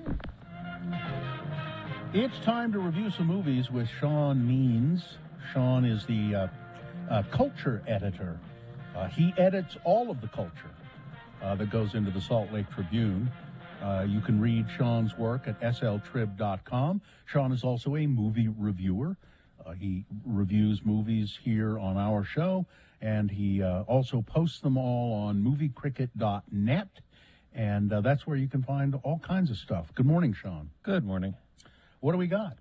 Well, we got 2 artsies and 3 fartsies. The 2 artsies, what they have in common is they both premiered at Sundance in January, and they both were part of there was a group of movies that that looked at racism and race relations using horror and thriller tropes as the vehicle to like do that. Get Out did. They all worship at the altar of Jordan Peele. Yes. Yeah. The first one is called Master. Stars Regina Hall, who you will be seeing as one of the hosts of the Oscars this year. She plays a college official at a tiny elite college back east. She gets a promotion to be the first black person to be master of one of the dorm houses. And yes, the irony of a black woman being called master is not lost in this movie. Soon she's dealing with a student who's also a black woman who believes the dorm is haunted. And then at the same time, the student is accusing another professor, a black woman, of unfair grading just when the professor is going to be up for tenure. And the professor is like one of Regina Hall's best friends on campus, and so she's kind of caught in the middle of all this. So, is it scary? It is pretty chilling. Yeah, it works as a good thriller. It's really tight, gets some good suspense, and it also has something to say about how microaggressions become big aggressions and how some racist attitudes don't die easily. I liked it. I give it 3 stars. Master. It's in some theaters, and it's playing, and it's going to be on Prime starting Friday. Okay. All right. Alice, then. Alice. This one was very divisive at the festival. Some people hated it. Some people liked it. I liked it. So it starts on a plantation in what looks to be the pre-Civil War South. And you've got one black woman who's, enslaved on this plantation, Alice, played by Keke Palmer. And she sees horrible things happening at the hands of the plantation master, played by Johnny Lee Miller. Okay. And she experiences some bad things, too. And so she's determined to escape, and then she does. And what she finds beyond the woods, well, I'm not going to tell you. It's a Shyamalan-esque twist here. Yeah. The movie it's kind of cool because it moves from sort of this slavery exploitation to blaxploitation actually very quickly, and I thought really well. Common is in the second half of the movie, and I really enjoyed Keke Palmer. It's a really fierce performance that owes a little bit to Pam Grier. Oh. And that's all I can say about it. So, okay. It's going to be in some theaters. Alice, I gave it 3.5 stars. I liked it. All right. Some people didn't. So it'll be in some theaters, and then is it online somewhere? Not yet, but it will be. Okay. All right. Let's move on to the fartsies. The Outfit. The Outfit. This, I was hoping that this was going to be a good gangster thriller because it's got Mark Rylance, great actor, won the Oscar for Bridge of Spies a few years ago. And he plays a maker of suits. He doesn't like the word tailor. And he's in Chicago. I'm a maker of suits. He used to work on Savile Row in Britain, and he's now in Chicago, 1956. And of course, the mob is there in the neighborhood, and he keeps out of their way mostly. Although the mob has a drop box in the back of his shop to collect their payoffs. And one night, 2 of the young gangsters come in, and one of them has a bullet in his abdomen. And the other one, who's a real tough guy, points a gun at Rylance's head and says, "Okay, stitch up my buddy here." And the gangster who got shot was played by Dylan O'Brien, the Maze Runner. All right. And he's the son of the boss of the mob in this part of town. And the other guy, played by Johnny Flynn, is a British actor. He has schemes of his own about like how he can sort of move up in the ranks and so on. So Leonard's caught in the middle of all this, and he has to think fast about how to, get out without getting killed. And if the movie could pull that off, it would be great. But my problem with the movie is a first-time director, a guy named Graham Moore. He won the Oscar for writing The Imitation Game.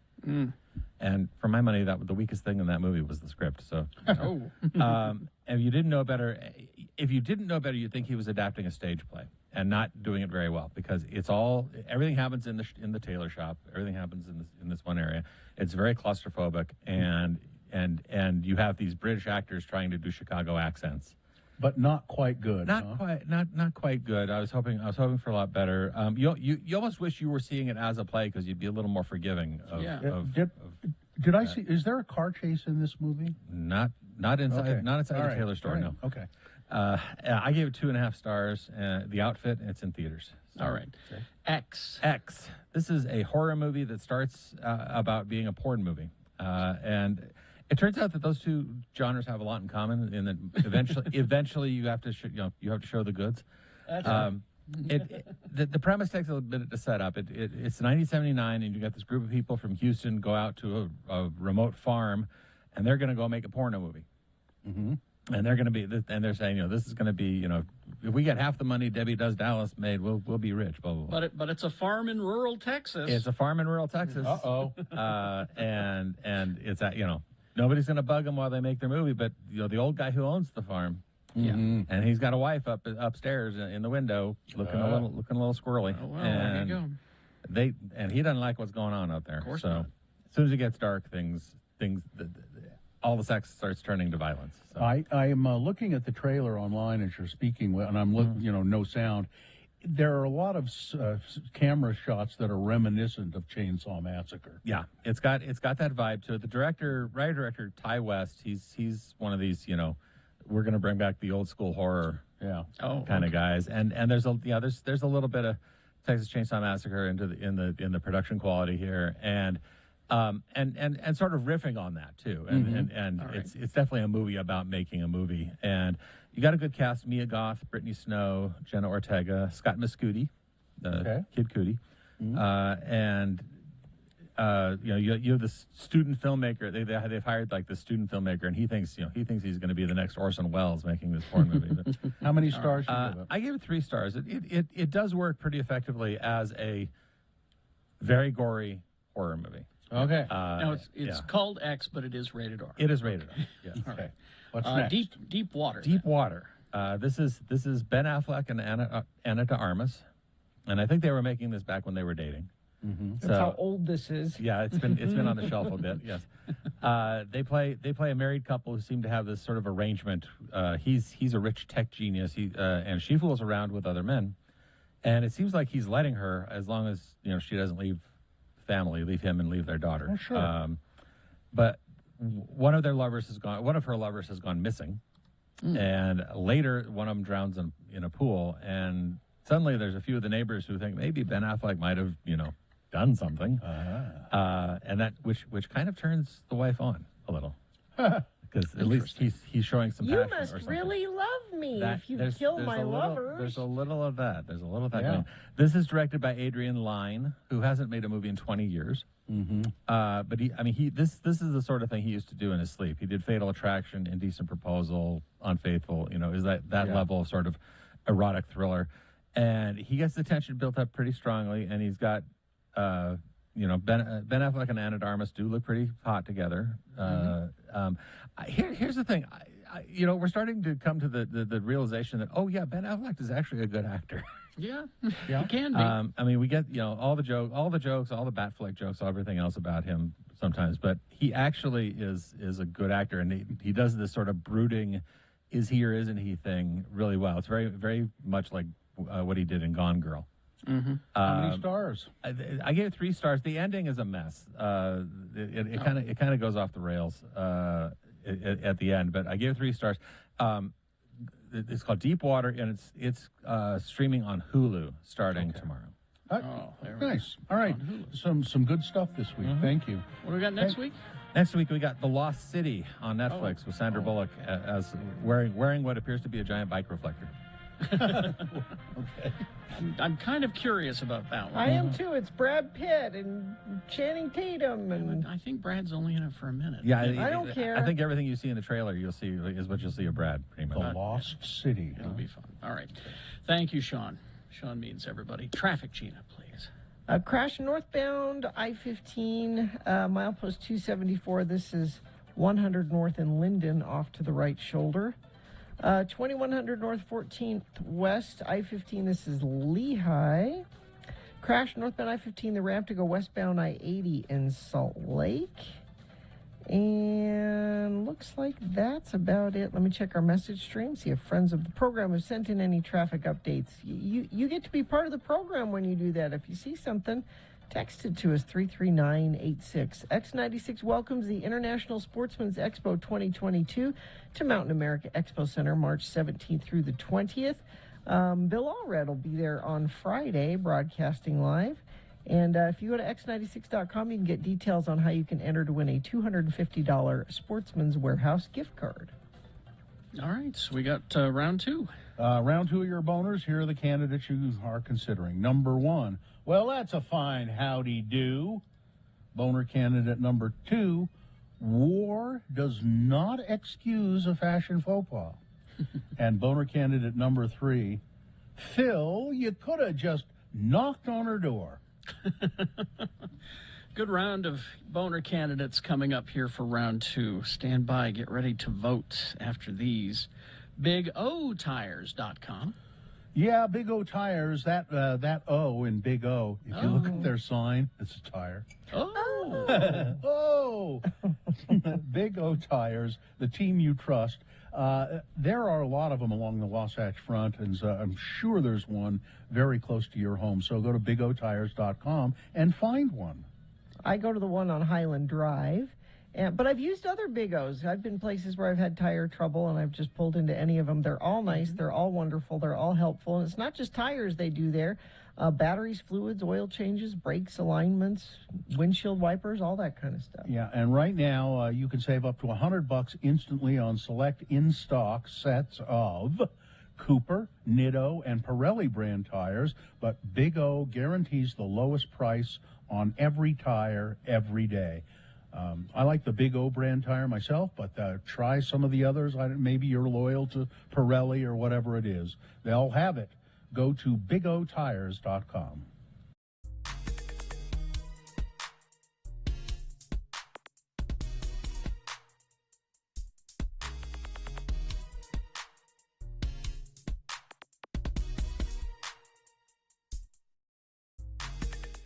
The lightning round of Ask a Bullfighter.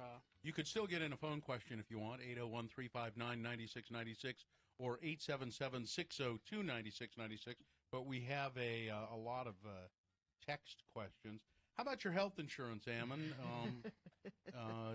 They must be some. There must be some restrictions, or you have to have. You must be risky. You have to have special health insurance, or what? I don't. It probably would be a good idea if you were going to do it. You've had injuries. Good idea. Just thinking about this, are you? All right. Hey, wait a minute. Why didn't I think of that?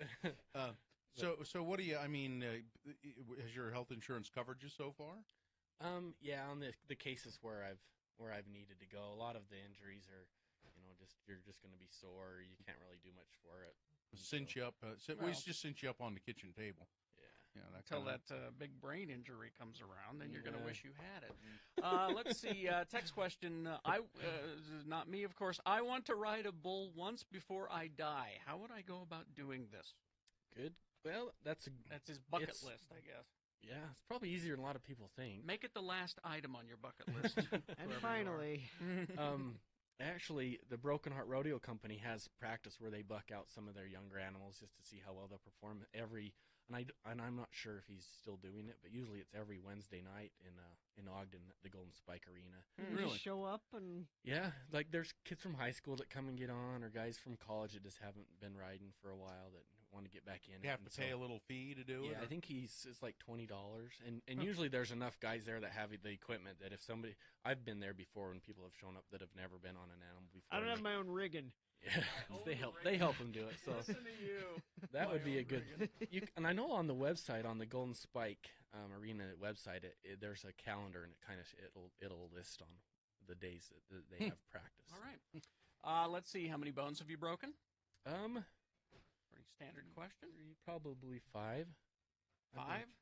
What was the most painful one? No, no pelvis, I hope. No, my pelvis is functioning great. That's good to hear. Good news for your fiance there too. My worst injury is probably my ankle when I broke it and dislocated it. Have you ever seen a rider or bullfighter lose their life? I have not. That has not happened. Okay. Not where I've been. Thank goodness. Let's see.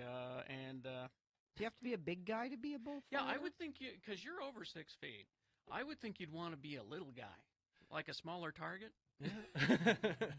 Yeah, I don't know. I mean, I don't know if I'm big or not, but this is my size, and the guy I work with is the guy that I fight bulls with. He's about my same size, and I kind of think of it as there's more cushion for the pushing, or I can take more of a hit.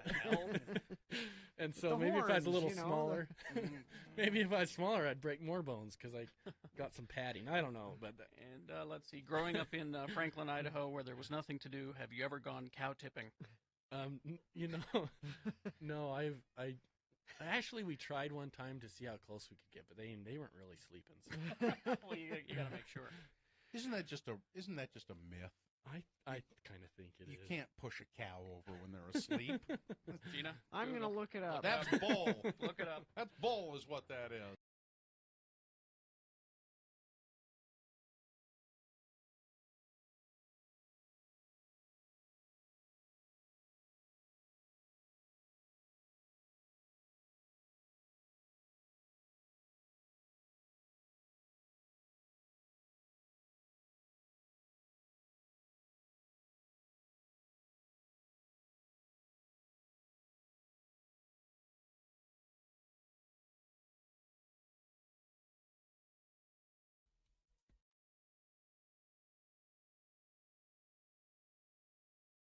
All right, it's 8:20 right now. And time for round 2 of your boner voting. Let's go. 3 news stories. These are examples of bad, stupid, or funny human behavior. And you will decide with your vote of these 3 candidates which one is the worst, which one deserves to go forward to boner fight, get that chance to become boner of the day. Winning here does not make it boner of the day. Winning here sends it forward to boner fight, where it will face off against the winner of round 1's voting. We've done that already. Boner fight happens at 9:20. That's when you'll vote for boner of the day. Right now, this is round 2. Send one of these 3 forward. 2 candidates now. A third after the news. Once you've heard all 3, then you'll vote. One of you lucky random boner voters will receive tickets to the International Sportsman's Expo 2022 at Mountain America Expo Center in Sandy, going on this weekend. Boner candidate number 1. Well, that's a fine howdy do. The pandemic disrupted a lot of things, including last year's Girl Scout cookie season. Mm-hmm. And Alex Johansson was determined to sell hundreds of boxes of Girl Scout cookies this winter, but the 3rd grader was thwarted by 2 challenges beyond her control. Supply chain issues, which everybody is facing, and DoorDash. Oh. A labor shortage at a Kentucky bakery where they make a lot of the Girl Scout cookies led to the Girl Scouts in the Bay Area, this is from the San Francisco Chronicle, made Girl Scouts in the Bay Area, like Alex, scrambling to find cookies earlier this month.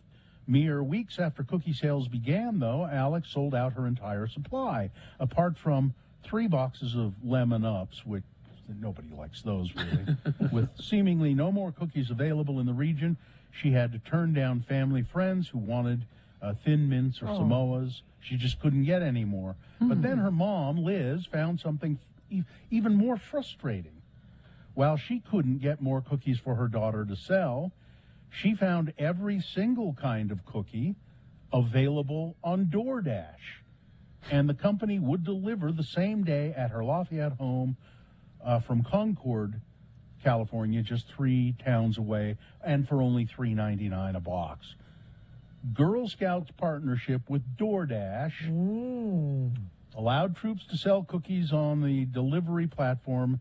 It's new this year, but it's making these Girl Scouts who want to sell cookies and sell lots of them, it's acing them out of product. You don't have to do that. I mean, like we had our Girl Scout reach out to us a couple months ago, and you can order and have them delivered to your house from the Girl Scout. You don't have to DoorDash it to your house. Apparently she tried to order and there were none available. because DoorDash had all of them. That's a fine howdy-do, isn't it? This is boner candidate number 1. It's not fair. There's boner candidate number 2. War does not excuse a fashion faux pas. I don't know who this guy is. Peter Schiff, chief economist and global strategist, he says he is. He is with something called Europac. He's the chairman of SchiffGold.com, owner and founder of EPACFunds.com, and the host of SchiffRadio.com. Oh, there you go. He has like 300,000 followers on Twitter, so he's not nothing. And he said this, he tweeted this yesterday. I understand times are hard, but doesn't the president of Ukraine own a suit? I don't have much respect for current members of the U.S. Congress either, but I still wouldn't address them wearing a T-shirt. I wouldn't want to disrespect the institution of the United States. Are you wearing a suit in the bunker that you had to take the bulletproof vest and helmet off in order just to talk to? That does not excuse a fashion faux pas. I wonder how this guy feels about Jim Jordan never wearing a suit. I wouldn't care for that either. Zelensky, put on a tie next time you want to come and talk to Congress. What a jerk. Yep. Coming up in a moment, boner candidate number 3. You know, Phil, you could have just knocked on her door. Good candidate number 3 coming up for round 2. Stand by for that. So we have about like 10 minutes or so. What do you have? Jesse Smollett. He went to jail. Now he didn't go to jail. Well, that was quick. You know what isn't quick? You know what isn't quick is how long it takes a baby whale to travel through the incredible world of ocean currents, where they can meet curious creatures along the way, see how the ocean nurtures all life on Earth, now playing at Clark Planetarium at the Gateway. He was sentenced originally, I believe it was 150 days for that, planning his own beating and trying to make it a racial thing and all that. He was convicted in court, and he was supposed to serve 150 days. Well, he walked free yesterday, pending an appeal, apparently. Surrounded by members of his defense team, family, and other supporters, Smollett was silent as he exited the Chicago facility. Defense attorney Nenye Uche told the assembled media that his client only drank water over the past 6 days and had eaten no food whatsoever. So, after less than a week behind bars on a 150-day sentence for faking a hate crime, he's walking out of jail. I guess because they're appealing the case. Apparently, I would assume he'll go back to jail at some point because they won't find him. The appeal will not work. No, I don't think so. And Gina, this is just for you. Okay. There is a docuseries that I know you're going to want to watch because I know you love national parks. Mm-hmm. It's called Our National Parks, and I know what a fan you are of the national parks. Actually, probably the main reason you'll want to watch it is that President Barack Obama will narrate. There you go. All the favorite things. Will narrate Our National Parks. It's a 5-part series. It apparently just beautifully filmed. And let's see who's doing it. It's on Netflix. If it's national parks, there'll be a lot of Utah content. It is national parks. It's on Netflix. Now they say they apparently it's not just American national parks. Chilean. They're in Patagonia in Chile, to the Gunung Lucer National Park. Monterey Bay, California, many more breathtaking locations throughout the world. So we're not the only country that has national parks, apparently. He wasn't wearing a suit, But President Zelensky of Ukraine called on U.S. lawmakers for more aid in protecting his country from the brutal Russian invasion, tying the defense of Ukraine to the defense of democracy itself. He's appealed to President Biden and to the Congress to do more, and he said, we would really like a no-fly zone. He was really good the way he did this. He said, but if that's not possible, then how about this? And if that's not possible, well, then how about this? And I understand we can't join NATO, but what if we form some other kind of part? I mean, he was just, it was excellent how He had he a lot of good ideas. provided alternatives to the things that he was suggesting. Can't we just park some MiGs at the border and leave the keys in them and just say, well, maybe Poland can do that. maybe, just sort of push them right close and then step back away from them and say, I heard there's some. We're going to go get a cup of planes over- coffee Yeah. over there. The keys are in it. It's a good idea, I think. But Biden did approve, what was it, $800 million worth of. close to $1 billion. Anti-aircraft type weaponry and Anti-tank missiles. Anti-tank missiles and ammunition and all that stuff. So.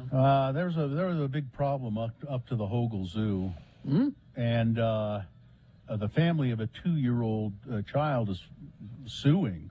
For what? They are alleging that a peacock attacked the 2-year-old during a visit April 30th of last year. They can be jerks. The same bird attacked another child later that day, as well as 2 children the day before that. So this family is saying, this peahen, this peafowl, I think it was a peacock, not a peahen, it had a history of violence. You should have known that and kept him locked up. But they didn't. History of violence. Yeah, well, now, peahens, peafowl, both cocks and hens, no longer are roaming free at Hogle Zoo. That's probably a good idea, really. Male peafowl, of course, the Salt Lake Tribune is explaining here. Male peafowl are called peacocks. Females are referred to as peahens. And peafowl is used to describe a mixed group of peacocks and peahens. Thank you, Salt Lake Tribune, for that vital information. This is cool, I think. One of my favorite places in Utah, a remote restaurant. Why? I think it's kind of cool. Peacocks? Yeah. A remote Utah restaurant has just received an honor reserved for the best restaurants in the nation. Hell's Backbone Grill and Farm, located in Boulder, has become the first Utah restaurant to become a semifinalist for the James Beard Awards. Good for them. The dining industry's most prestigious honor in the category of Outstanding Restaurant. They are wonderful. Yeah. 2 Salt Lake City restaurants were named semifinalists in other categories. Oh, which one? Water Witch, a bar on 9th South, was chosen out as the Outstanding Bar Program, and Walter's Osteria, a fine dining establishment on 3rd South, named the Outstanding Hospitality category. That's because Walter stands at the door and goes, "Thank you for coming." He's a character. The James Beard Foundation bestows the awards. They announced their finalists or nominees on Wednesday. None of the Utah semifinalists made it to the finals, though. Winners will be There's announced. only like 10 that make it all the way, right? Yeah, not many. We're getting some peacock pushback here. Really? Just so you know. Having worked at the zoo for years, it's usually kids that are jerks to the peacocks. I can see that. And not the other way around. I can see Well, that. let's just keep them separated then and, safer that way. So the Senate, by the way, voted day before yesterday, I think it was Monday, to have permanent daylight saving time. And now the House has to approve it. And if that happens, we'll have... but this article in USA Today says, we actually did this once before, and it didn't go well. Mm-hmm. About 3/4 of Americans recently said that they would prefer not switching back and forth between standard and daylight saving time, according to a poll conducted in October of last year. 18 states have already moved to adopt daylight saving time year-round, but they can't do it without congressional approval. 48 years ago, the U.S. tried that, and public opinion of the change quickly deteriorated, leading lawmakers to rapidly reverse course. The U.S. is set up for a similar rude awakening, they say here, if it makes daylight saving time permanent. I think the thought is you should make standard time permanent if you're going to do it. Make standard time permanent. Okay. Let's do that. Yeah, I mean, I don't care which one personally. It's but, the switching back and forth that's the hard thing. So why don't we just make? But it doesn't matter to us because it's dark when we go to work, no matter what we're doing. So I was going to say I'm indifferent to any and all choices on this. It's I still got to be to work at the same at a certain time. What happened with permanent daylight saving time? It meant that sunrise was at 8 a.m. or later in the middle of winter. And in some areas, sunrises could be as late as 9:30 in the morning. Mm-hmm. And people found that to be oppressive. So they canned it. But if you just kept it on standard time, I mean, people say, and I do like that extra daylight, See, but, and I've been saying for years, and someone just texted it back to me, let's just, either go back or forward 30 minutes and call it good. Split the difference? Split the difference. Call it good there. Sure, why don't we not? try that? Or let's make it an odd number. How about 23 minutes or 42 minutes or something? I've always thought that time zones were, it's just like hour by hour by hour by hour. There are time zones in the world that are, like 43 minutes different than the next time zone. And I looked in China, think about how big China is. Yeah, I can't They have remember one where. time zone. They do? They just have one time zone? It is 3 o'clock in China, in all of China. Wow. It is. You know why time We are zones all on were, the same time. You know why time zones were established? Railroading. Railroads did it, and it was an invention of them. They wanted I don't know, different. You follow the sun. Is the way it goes. Anyway, that's it. All right. Sports weather traffic, Gina. The Jazz won last night, 125-110 over the Chicago Bulls. Our next game is tomorrow.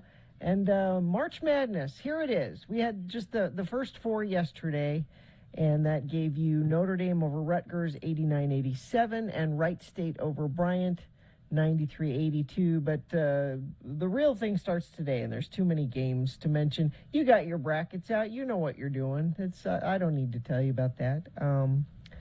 That's your sports. Weather. Nice day today. High of 51. Sunny skies. No blood rain. That's not happening. No haboobs in the forecast as far as I can tell. We'll be warming up a little bit throughout the weekend. Saturday, we could be mid-60s again. Then Saturday night into Sunday, there is a 50% chance of showers, and then that may switch over to snow by the time Sunday gets here.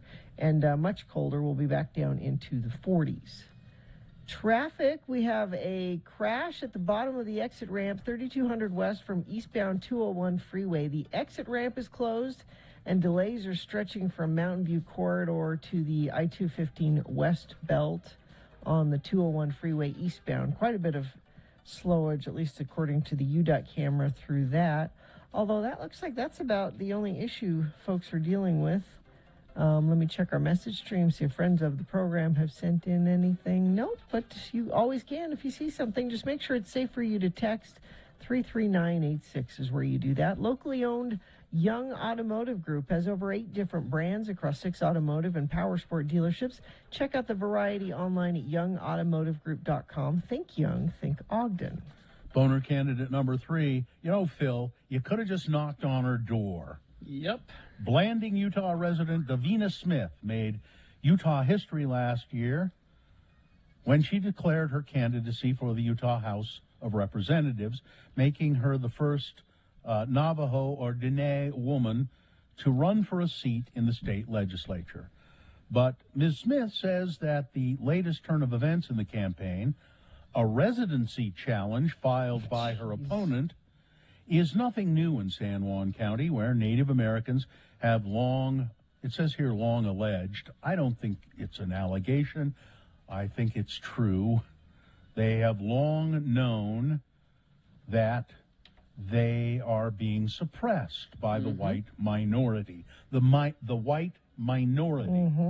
Representative Phil Lyman, who currently represents Utah House District 73, emailed the lieutenant governor's office on March 9, challenging Ms. Smith's residency status.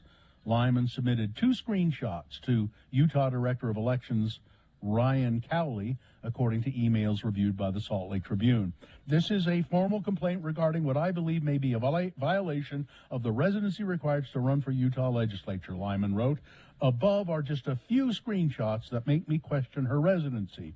The images included Ms. Smith's Facebook profile and a website called Signal Hire that showed her role as CEO of Hasaya Native Initiatives, Smith's advocacy and engagement organization that works with tribal communities and was first incorporated in Salt Lake City in 2019. State election officials pretty much quickly looked into it and pretty much quickly denied Phil Lyman's challenge after contacting Ms. Smith and determining that she met all the residency requirements of her district. Smith presented a personal car insurance policy. She had bank statements, pay stubs from her employer, other documents that showed, yes, I live here in San Juan County. She said of this challenge by Phil Lyman, I was frustrated when Phil made these baseless allegations about my residency to the lieutenant governor's office. Blanding is a small town, and all Phil needed to do was knock on my front door and talk to me. Yeah. Instead, he turned to the state official in Salt Lake City in a baseless attempt to invalidate my candidacy, using political trickery to deny Native people equal opportunities to vote and run for office is sadly standard practice in San Juan County's history. It is. They did it to Mark Maryboy. They did it to Willie Gray Eyes. And, you know, why didn't Phil just ask to see her birth certificate and call her a secret Kenyan? Why didn't he do that? You know, Phil, come on. Boner candidate number 3. You know, Phil, you could have just knocked on her door. All right, let's review the first 2 and vote. Boner candidate number 1. Well, that's a fine howdy do. 8-year-old girl. Can't get Girl Scout cookies to sell. She's a Girl Scout. She can't get the cookies because they're all allocated to DoorDash, apparently. Boner candidate number 2, war does not excuse a fashion faux pas. Peter Schiff, the president of something, I don't know. I think he's a finance guy. I'm not sure. Stockbroker or something. Yeah, criticizing Zelensky for appearing before Congress yesterday wearing a T-shirt. Hey, couldn't he put on a tie? And then Boner candidate number 3, Phil, you know, you could have just knocked on her door. All right.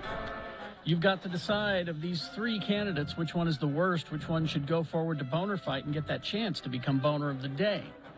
Winning here ensures it will go up against the winner of round 1's voting at 9:20 this morning. That's when Boner Fight happens. So send one of these 3 forward to Boner Fight. 1, 2, or 3. Remember your candidate number, the one that you think should win.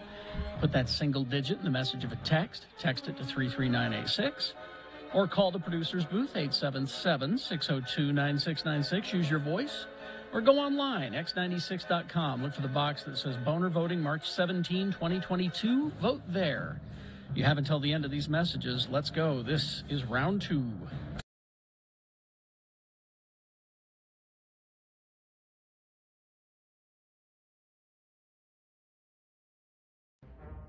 It is the 23rd century. Humans have left the lowly confines of planet Earth and have sought their destiny among the stars. While many things have changed, one constant remains: the need for young men to venture forth and do the work of the Lord. This is the tale of two such men who, at the age of 19, have answered the call of their general authorities and are embarking on a 2-year mission to spread the gospel throughout the galaxy. This is the story of Space Elders!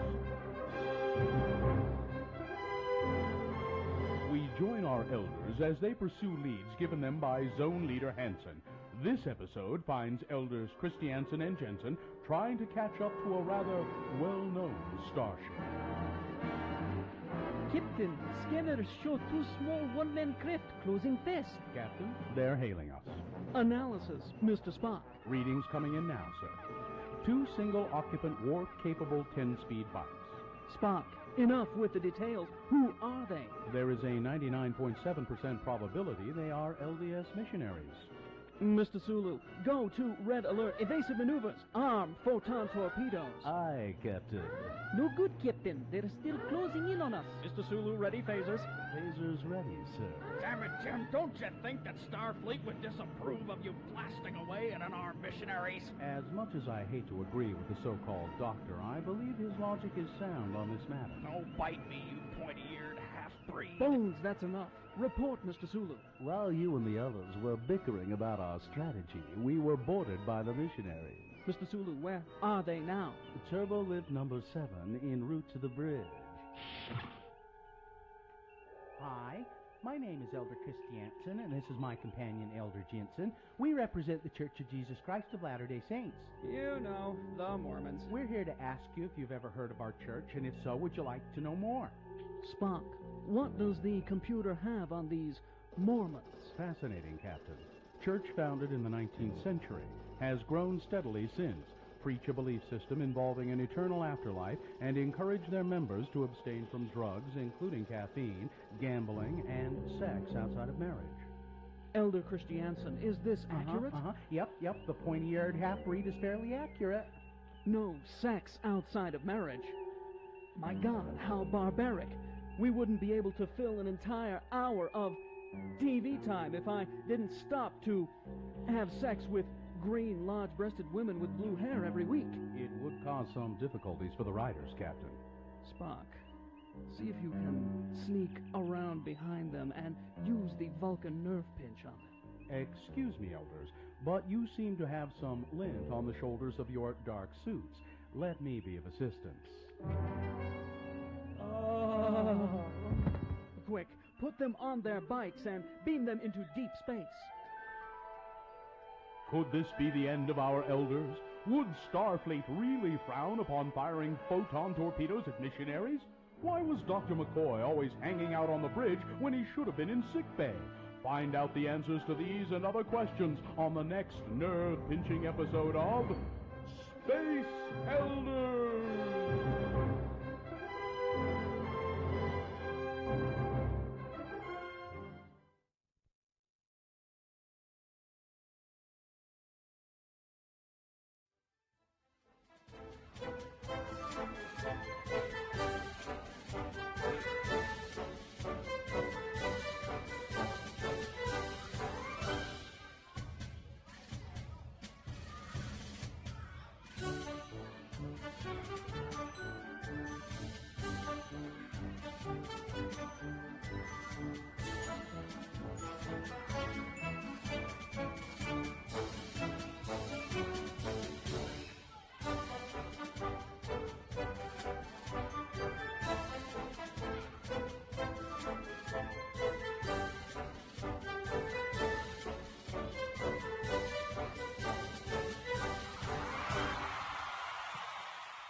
Okay, it's 8:47. Let's award round 2 of your boners.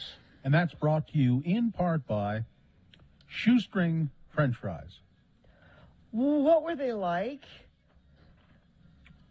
Oh, because she hasn't had any in a long Describe them to me. Were they hot? Actually- Were they really nice and hot? Actually, I have a must-go associated with them, so I don't want to tell you. Oh, okay.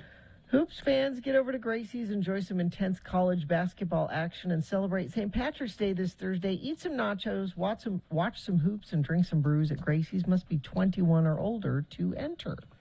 I'm kind of surprised that the win was so overwhelming. Really? I would have thought that the Zelensky, the guy saying that Zelensky should have been wearing a suit. Yeah. I thought that probably would win even. But now, and the Girl Scout cookie one got a fair amount of votes. But all three good candidates. I mean, but Phil Lyman, number 3, pretty much ended up trouncing the other two. Local. Yep. There you go. That is Boner candidate winner for round 2. Goes forward to Boner Fight. Might be Boner of the Day. We'll see at 9:20. That's when Boner Fight happens. Go ahead and hit that there, Katie, would you? Who's that journalist? The pickle guy. Gurky. Gurky. Radio from Hell on X96. Hello, Robert. Good morning, guys. How are you? Good. Robert Gurky, columnist with the Salt Lake Tribune or for the Salt Lake Tribune. What? It's an advice column, isn't it? Don't you write about manners? Relationships? Manners Relationship advice. Yeah. Well, I don't really do manners. They call him Robert Miss Manners Gurky. Now, Bob, I see that your column today concerns Airbnbs. We could talk about that, or did we talk about your column about the legislature and the very end when that transgender scheme? Did we talk about that? I'm just trying to remember. I don't think we did. Let's talk about that. What the hell did Dan McKay do? Yeah, what was that? Well, it was kind of a wild finish to the session. Everybody kind of was assuming that this was headed to the issue. Backing up a little bit, the issue is that the right wing of the Utah Republican Party and really all across the country is up in arms about the threat of transgender girls competing in girls' sports. Right? You mean something that doesn't exist? The threat that doesn't exist? Well, according to the High School Activities Association, there are four girls who've filled out the paperwork, gone through the hormone therapy, and are competing in sports. And so that's the sum of the issue in Utah, at least. But they want to put state protections in place so that girls are competing against bigger and stronger athletes. And so the idea they were headed towards was a commission that made up of medical experts and so forth that would and political appointees, frankly, that legislature would be appointing some of these people that would decide, which girls are eligible to compete. And that seemed to be the direction they were going. But the Eagle Forum in the last couple of days put on this big full court press on some senators. Support for the commission went away. They wanted a full ban. There wasn't enough votes to pass just a straight ban, and the governor had said he would veto that last year when they were proposing it. There wasn't enough support to get the commission passed, and there wasn't support to just do nothing. And so Dan McKay came up with this hybrid concept where he said, we'll do the ban, and then when the courts strike it down, or enjoin it, because we will get sued, and when the courts block it, we'll go to the commission. That'll be our fallback. And so that came out at the last minute, 8:30 on the last night. He introduces this for the first time, and it flies through both the House and the Senate, and kind of upended the whole apple cart, as it were. Do you, Robert? So this bill was introduced last session and this session by this woman from Morgan, Utah, Kira Birkeland. Yeah, Birkeland. There are allegations that this legislation is just a boilerplate piece of legislation that has been foisted off on legislatures all across the country by a right-wing conservative group. What a focus on the family, I think. But at any rate, is there any evidence that somebody came to Kira Birkeland and said, you really ought to do this? I don't think it's quite that overt. I mean, I think they all watch the same blogs and watch the same, TV news programs that sort of hype this up.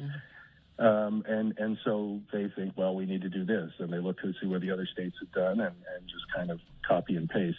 There are definitely groups, national groups, that are pushing this as a quote unquote issue that they want to address. But it's more sort of, I think, just sort of they all listen to the same voices. Like a virus? Is it like a virus? It's like a virus. Well, except you don't want to wear masks because that's you get told don't wear masks, don't get vaccinated. And that's why we see things like critical race theory bubbling up. And we get the same talking points from people like Burgess Owens over and over and over, all across the country, because these are sort of message tested, focus group tested messages that they think were going to resonate with their base. And so that's why we end up with this stuff. Representative Birkeland said that, she told the governor a week before she posted this on her Facebook, that there was a meeting where the governor was told that this was going to be coming. He said that he was completely surprised and shocked that it happened at the last minute. Several of the people who were supposedly in that meeting have said, well, that's not how we recall it. So it seems like there was some, that's sort of the big problem about this. If you actually thought this was something that was going to be enacted into law, that you would at least go to the governor, who had said previously that he would veto a ban, and see if he would veto it again, because otherwise it's not going to fly. And to not have checked that box, I think shows pretty clearly that they never thought this was going to become law. They just wanted to do something so they could go back to their constituents in November when they're up for election, or really in the Republican primaries when they're up for election, and say, yeah, look, we're banning transgender sports. Say we took care of this problem that's not a problem. We've taken care of it. So it's their version of virtue signaling, except it's hateful. Okay. I'll have you know, Dan McKay has 3 daughters. Yeah. He has 3 daughters, and he wants them to be able to compete. They can. You know what, Dan? Equally in sports. There will always be an athlete faster and bigger than they are. Always. Yeah. No matter what. And there's really no indication that the High School Activities Association's policy hasn't worked. Right now, they have a kid who wants to compete has to go through a year of hormone therapy. It's not like they just suit up one day as a boy and then the next day suit up as a girl. There's a year process that has to be signed off on by doctors, and they have to jump through all these hoops. And so, we'll be back with this next year. They'll bring it back, but I think they've really done some damage to any kind of trust that they might have in working with groups like Equality Econ. You know what I would like to do? I would like to start some kind of a talking a point where we get this same sort of thing going, that the Utah State Legislature and the government has to leave a bushel basket full of $100 bills on everybody's porch once a month. That's really what's necessary. It's necessary to, and let's see if we can get the, people talking about that and thinking that that's a good idea. And then maybe the legislature will say, you know what, we're going to pass a piece of legislation. I got a bunch of emails about this. I guess we have to do it. But Bill, they gave you your tax cut. You're going to get $8 a month. Yeah, that's true. Yeah, thanks. Robert, rather than putting that money towards schools. We're out of time, but thanks for talking with us. And always a pleasure, guys. Have a good week. See you. All right. Yeah, Talk to you later. Take care. Bye-bye. Traffic, Gina, please. A crash at the bottom of the exit ramp 3200 west from eastbound 201 freeway. The exit ramp, I believe it's still closed, and those delays are stretching from Mountain View corridor to the I-215 west belt on the 201 freeway eastbound. And it looks like that's the only issue, though. So if you can avoid that, you're golden. You're good. If you see anything, though, other than that, you can text us 33986. All right. We got Boner Fight coming up. Stand by for that. And we're going to find out a little bit more about the International Sportsman's Expo, so Bill can be ready on Friday. All on the way coming up. Stand by for that. UtahAdvocates.com. If you haven't already done this, you should. Follow the Advocates on social media. The Advocates do at least one giveaway of something or another each month. They partner with local businesses for the giveaways whenever possible, and they give away a ton of great stuff every month online. So follow the advocates on social media. I think just Google's Utah Advocates. You'll find all of their social media, and you could be able to do that. And when you do that, because you might not need the advocates today, but it's nice to be connected with them because you may need them if you've been injured, not just in a car accident, but a biking accident, a pedestrian accident, a dog bite, slip and fall, that kind of thing. They can help you with all of that. So if you think you've been in an accident that you're not at fault and somebody needs to pay, call the advocates, 801-355-5550, or go to UtahAdvocates.com.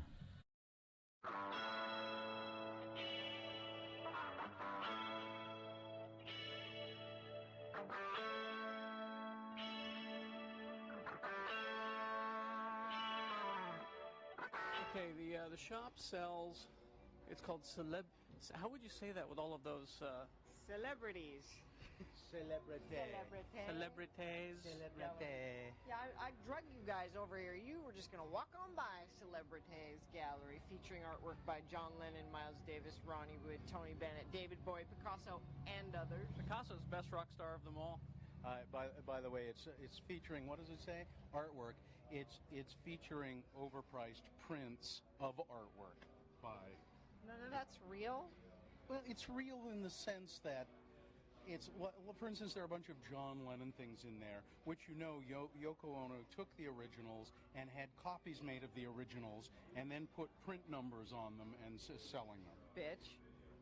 My point exactly.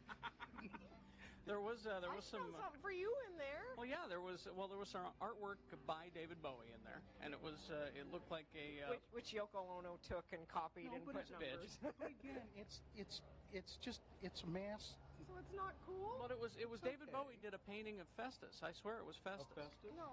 Well, I mean, he was all white and pale and alone. And alone. No, but so what if it's I mean, they only make so many of the prints, right? Or it's only cool if you can get the original. It's hard to say. There was yeah. I mean, it really is hard to say. You know, a lot of them say, it's number 475 out of a run of 1,000. But how many runs of 1,000 did they do? I mean, they may have stopped and then did another run. Yeah, that's how they can say a run of 1,000. I mean, it's okay stuff. I mean, I wouldn't buy it, but I mean, there was a really cool colored pencil John Belushi with in there, his shirt open and his gut hanging out. Shirt open. Yeah, that was a great thing. But it was easily $450. Probably, yeah. And there was one thing in there I really liked. They had Hawaiian shirts. Silk Hawaiian shirts, they were about $70-80 a shirt, but they were they're copies of shirts that celebrities have worn. Like there's one that shows a picture of Dustin Hoffman and John Lovitz standing together, and John Lovitz is wearing this Hawaiian shirt with pineapples on it, and you can buy that. You can buy that shirt. Yeah. I don't want to buy Dustin Hoffman's shirt. I don't want to buy John Lovett's shirt. Either way, they'll both have little black curly hairs inside of them, okay? And then here's the question I had, is that there was a whole bunch of drawings of the Rolling Stones, and right in the middle there was this big one of Don Knotts, and I'm wondering why they decided to put Don Knotts in the middle. That was not Don Knotts, that was Todd of Todd and Aaron. No, it was Jagger. Oh, is that who it was? Yeah. Sure look like Don Knotts. Well, the older he gets, the closer they look. I mean, 1960s Don Knotts, Really? Yeah. By the way, Uncle Todd, I always thought you looked like Mick Jagger, not Don Knotts. That was the joke he was making. Yeah. Let's make it perfectly clear. Honest.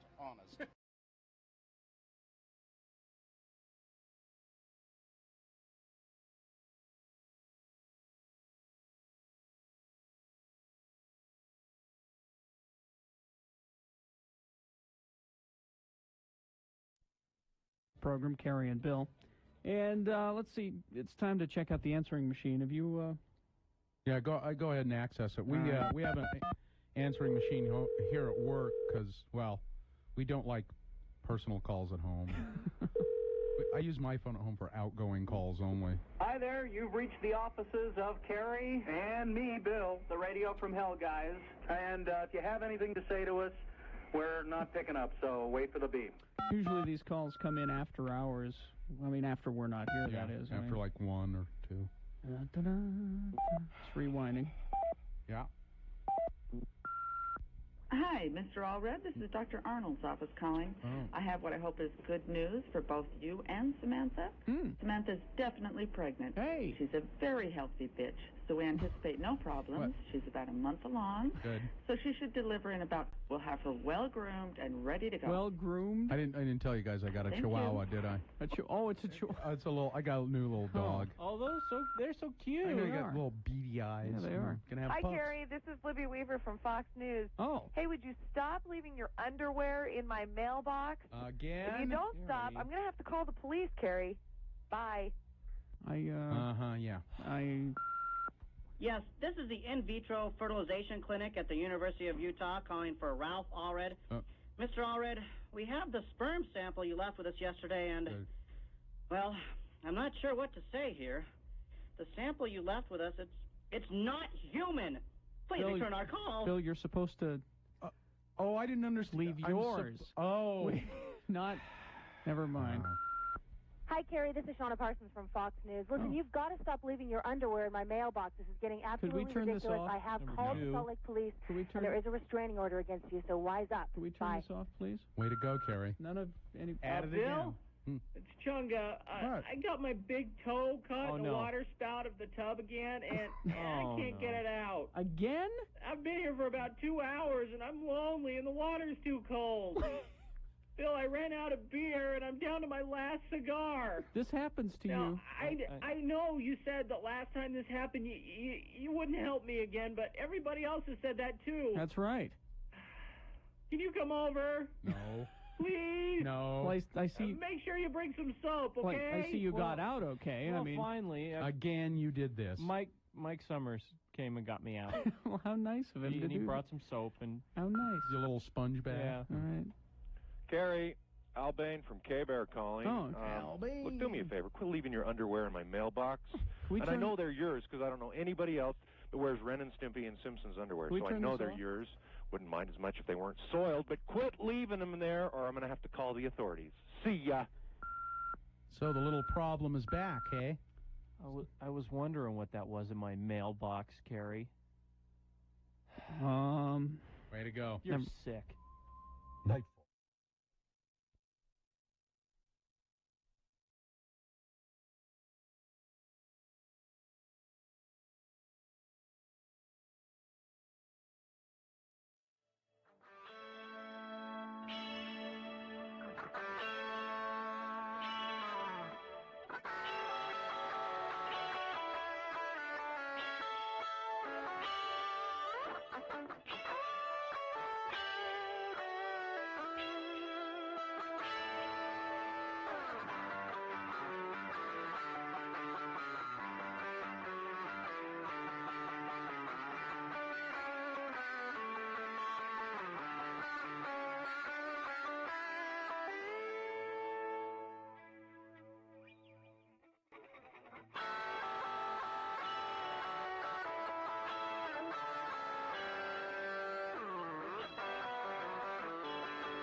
No, Blaine.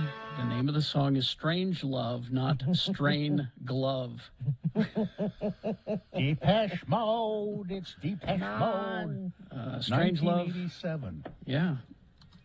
That's and 1987. It was the lead song, the first cut on their 6th studio album. So they had done 6 albums in 1987. They're prolific, these Depeche Mode. Music for the Masses, it was called. Was number 1 in UK, number 2 in Germany and South Africa. Now that predates X96. That's KJQ music right there. That's heritage alternative music. That's 30 years plus. 30 years. Of course, X96 been around for 30 years now.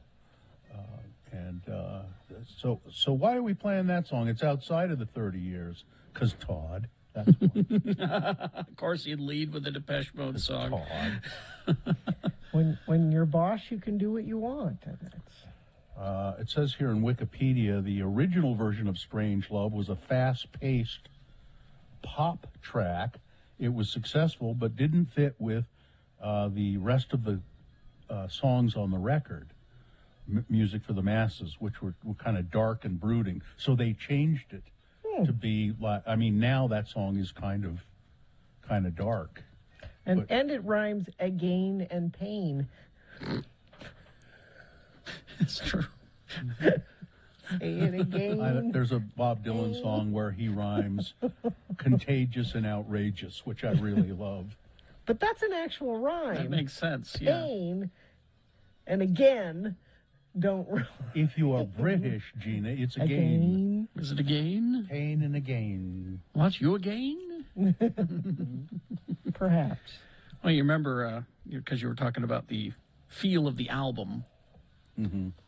You remember in the hallways, the nickname for the band was Depressed Mood. Yeah. But not always. They're not always. Not always down a lot of times, though. I mean. Well, and my favorite Depeche Mode song is probably Enjoy the Silence, and it's, it's essentially upbeat, but not quite. And I got to meet him and interview him in Germany, and it found that, what's his name, the lead singer, what's his name? Dave? No, not Dave Gahan. This slight blonde person. The slight blonde person. I don't know my Depeche Modes other than Dave Gahan. All that information has left my brain over the years. I can't. Martin Gore? Yeah, Martin Gore. Thank you. Andy Fletcher? Oh, there we go. Martin Gore. I know those names, yes. So I, anyway, I got to interview him, and I was sort of nervous about it. Because I was in Germany and thought I might be arrested. For what? And I don't know. And I just they just arrest you in Germany. But I mean, they were really a big deal. And they were a big deal in Europe, and I thought he was going to be snooty and he was just such a nice person. He was just about as nice as he could be. I said, "You don't seem depressed at all," and he laughed. There was some music documentary that I saw that talked about the band. It was a series of, a docuseries. Mm-hmm. And it was amazing to me the number of different types of musicians who said their favorite band was Depeche Mode. Really? Not bands that you would suspect, like bands that are in our format, kind of. I mean, we're talking funk musicians, rap musicians. It was like, I love Depeche Mode. They're the best. They're my favorite. I was like, that really surprised me. I've heard that said, yeah. That it is odd that some, but if you think about it, they've had a huge output of music, and it got more mature as it went along, and talented guys. Mm-hmm. And then was it Dave Gahan who did the side project and did Pineapple Face? I really love that song. What was that group? They all had little side projects. I can't think of the name of it, but If Only Todd Were Here. The song was Pineapple Face, which I just Perhaps really on a liked. Tuesday Tunes with Todd, we can go down the Depeche hole with him. Depeche hole. Mm-hmm. Isn't that what they called the Panamanian strongman, Pineapple Face? Mm-hmm. Now I can't think of his name either. I can see his face. Yeah, it was all pineapple. Manuel Noriega. Noriega, that's right. They called him Pineapple Face. I know my drug lords. Oh, sure. That's your sign-off, by the way. I know my drug lords. You're not sure what they do. You just know that they're drug lords. Right? You're thinking of Peter Hook's Revenge. Peter Hook from that's New what Order. I'm thinking. Yeah, New that's Order. right. New Order. All right. Thank you. Yeah, well, you can count on the chat room. They got all the knowledge right there. All right, we will take a break. We will be back. We got Boner Fight on the way. Stand by for all of that. Oh, randlife.com/X96. Randlife, oh, geez. You know, the Fed has raised interest rates. Have they done it, or I know they were talking about it? I'm pretty sure they will. Because now they've raised interest rates, but that means that mortgage rates will probably go up. And I heard today they'll go up to 4, maybe to 4. That's still pretty darn low based on the history of what interest rates can do. But if you want to get a mortgage, I would suggest Ran Life. I've done refinances with them before, and they're terrific to deal with. They're easy to deal with, and really, I had no problems there. Sometimes when you're doing that kind of stuff, there are hitches and all of that. Not with Ran Life. So take my word for it. They are really great to deal with. Go to their website and go to the X96 part. It's ranlife.com/X96.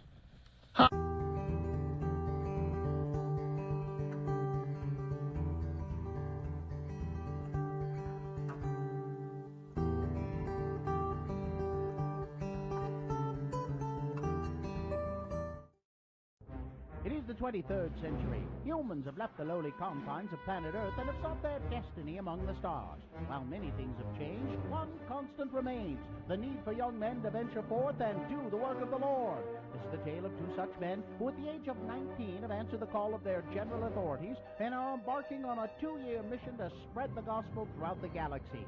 This is the story of Space Elders! Today, we find Butch and Lehigh on Starbase 182 around lunchtime.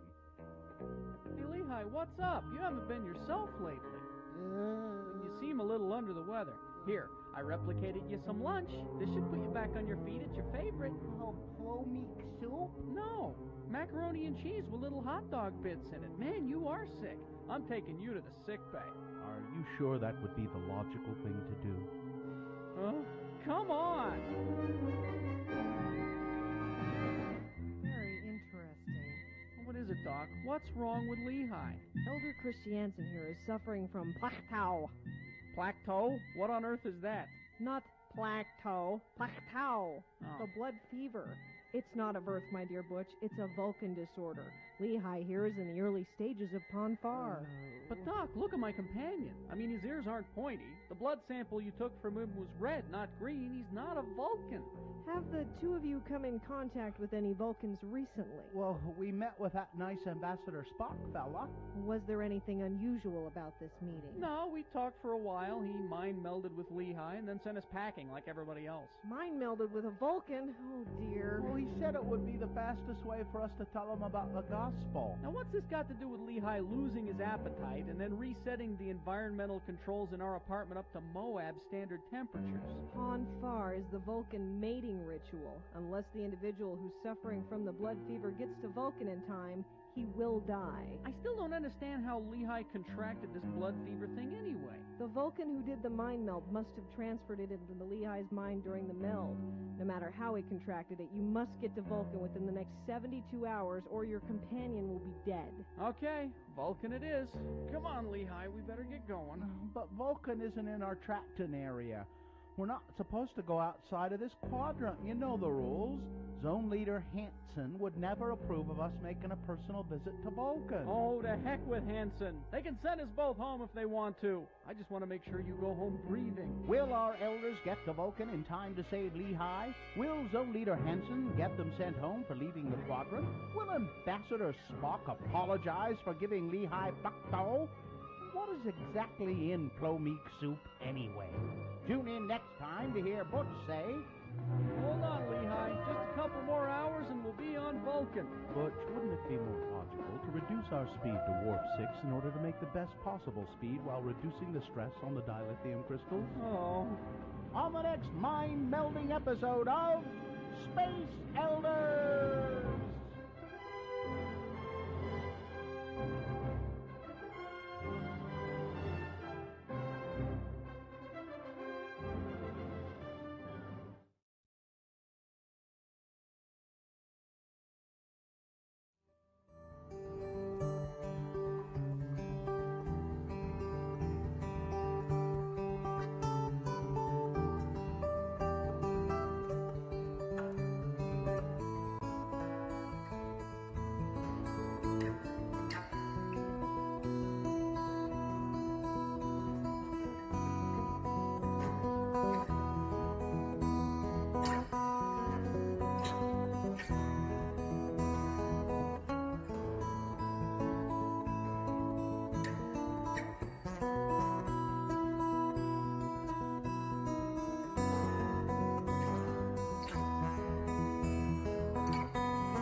Okay, let's see. It's 9:20 right now, and we do have Boner Fight coming up here in about 7 or so minutes, 7 or 8. But you got to find. You want to know how many times Ozzy Osbourne cheated on Sharon? Not Yes. only do I want to know that, but I need it sponsored as well. Yes. Tim Daly has new arrivals daily and pre-owned selection of 1,200 used vehicles to choose from. All makes and models. Think forever warranty. Think Tim Daly. I don't know if we have an exact number here, but this is the 4th installment of Sharon Osbourne's autobiography. Really? Yeah, apparently. They've done a lot of living in the Osbourne home. And this book, this 4th installment, well, the description for the book reads as follows. The Osbournes, X Factor, America's Got Talent for 2 decades. Sharon Osbourne has been a force to be reckoned with on our screens. Both on and off camera, she's had to battle the scrutiny that comes with life in the limelight. She's never been a stranger to controversy. And in this 4th installment of her autobiography, Sharon details some of the hardest years she's experienced, the anguish of a broken marriage and Ozzy's infidelities, the constant specter of drug abuse, the loss of friends and betrayal of colleagues, and her own ongoing battles with mental health. So it's a light read, apparently. Speech reading, there you go. Sharon and Ozzy still together after a tumultuous period in 2016 when Ozzy's infidelities first came to light. I mean, Sharon always kind of knew, but she revealed that Ozzy had confessed openly to infidelities, and so she said, I put extra sleeping pills in his drink one night. Oh, no, really? Sharon. I've lost count of how many, Sharon. I don't know. I'm a rock and roll person. She had this idea she was going to kill him, but she didn't. She tried to kill me. And now, they're still together, as we know. Yes. Evan Rachel Wood is not going to back down from her abuse claims against Marilyn Manson. He's suing her now. Pardon me? He's suing her now. Despite being sued for defamation by... Yeah, so I was just going to say that. She appeared on Good Morning America and said that she stands by everything that she said about the abuse allegations. When asked whether the claims made against her in Manson's suit were false. She said, Gina, what did she say? She said it's true. I don't believe I'm legally. No, she said I can't comment. Oh. Legally, I can't comment. But I'm confident I have the truth on my side. There we go. That's what. She also made an appearance on The View and reiterated her accusations that she had been groomed by Marilyn Manson at a very early age so that he could manipulate her. She alleges a lot of really bad abuse, and it's going forward. He's suing because he says she's essentially ruining his career. And we talked earlier about Kanye. Kanye is siding with Marilyn Manson on this one. Of course, they're working together. They're doing stuff. It is a rare Nicolas Cage movie that gets talked about in the same sentence as Singin' in the Rain, Seven Samurai, The Maltese Falcon, The Philadelphia Story. Who's but doing Tom Gormican's new action comedy, The Unbearable Weight of Massive Talent, just made its premiere at the South by Southwest, and it's getting reviews that are just over the moon. It is there are 15 reviews so far, and it is probable that the score will dip. I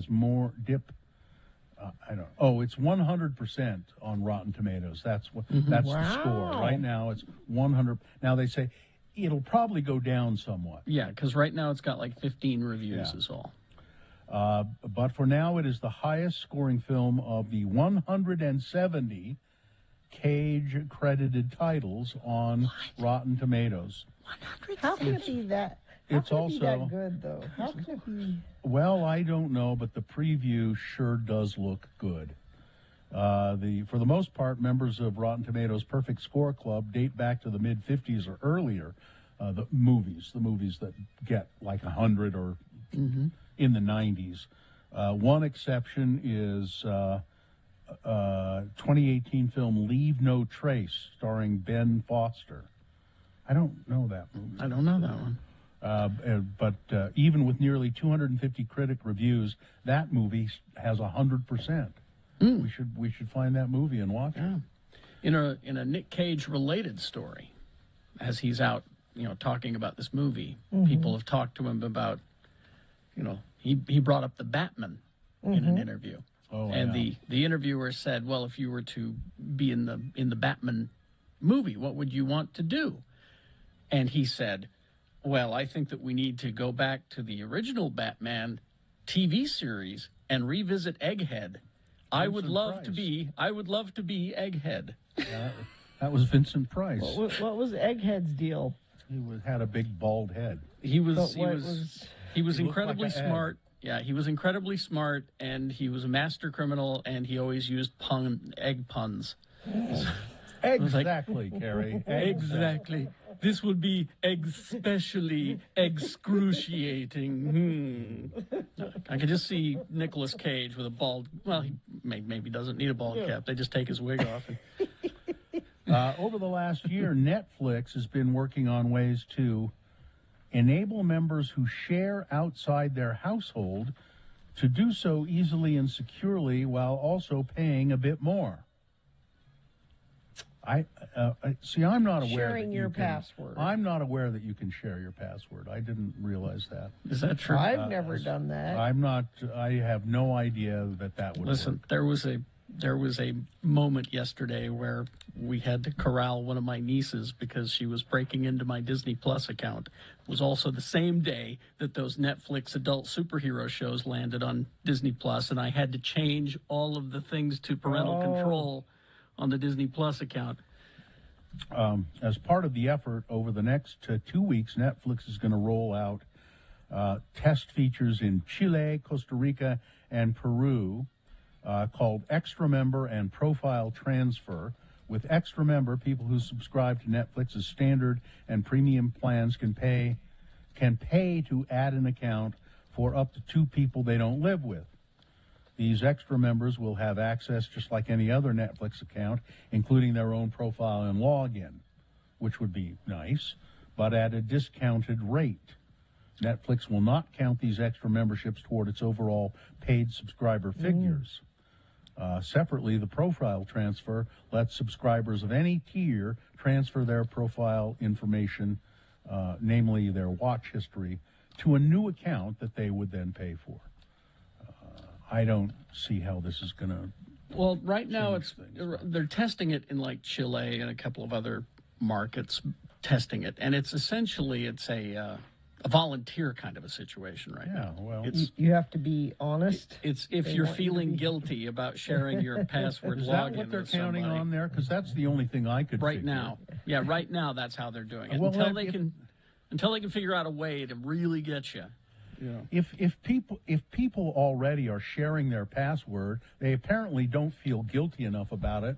I don't. They're not going to do this. I'm allowed to log in with 4 different people on my Disney Plus, so that's why I have my nieces are all there. So I was unaware that people shared passwords. I didn't think that was legal. Certainly, it's not ethical. It's not. Maybe it's not ethical. I was think unaware. if it's family, it's different than if you're just sharing. Like Drew has the Amazon Prime account. We don't use Amazon in our house, and so we just borrow the account to watch The Boys. You shouldn't say that. It's stealing. It's not. And I don't. And Gina, she assuages her conscience by saying, "Well, if it's family, it's okay. If it's even though they live in another city or another state, it's okay." It's Boner Fight with Radio from Hell on X96. Number 1 from the 7 o'clock hour, former football great, and now lying Christian Herschel Walker. Lying is not a good word for it. He uneducated. He's had too many hits to the head, I think. Well, I mean, he genuinely believes this, I guess. Yeah. But he believes that there's no such thing as evolution, because if there was evolution, why are there still apes? He said, and he also beat up his wife and threatened her life some years ago.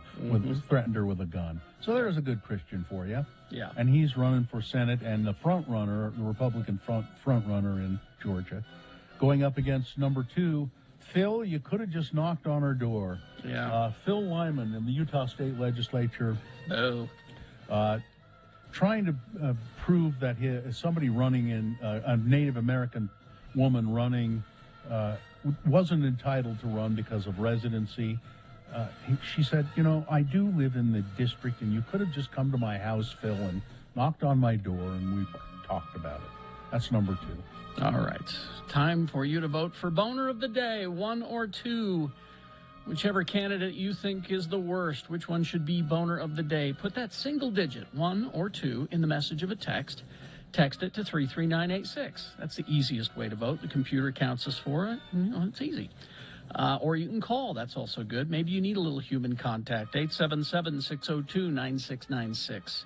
Or you can go online and look for x96.com. Look for the box that says Boner Fight March 17, 2022 and vote there. Chances are you won't see the box right away, so once the page loads, refresh your internet browser and it should appear. Click and vote. Easy to do. You have only until the end of these messages, so let's go. This is Boner of the Day.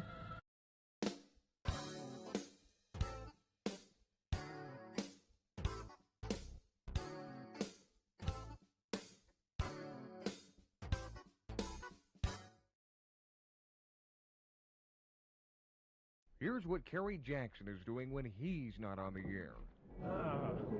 Yes, Mr. Jackson, thank you for coming into my office.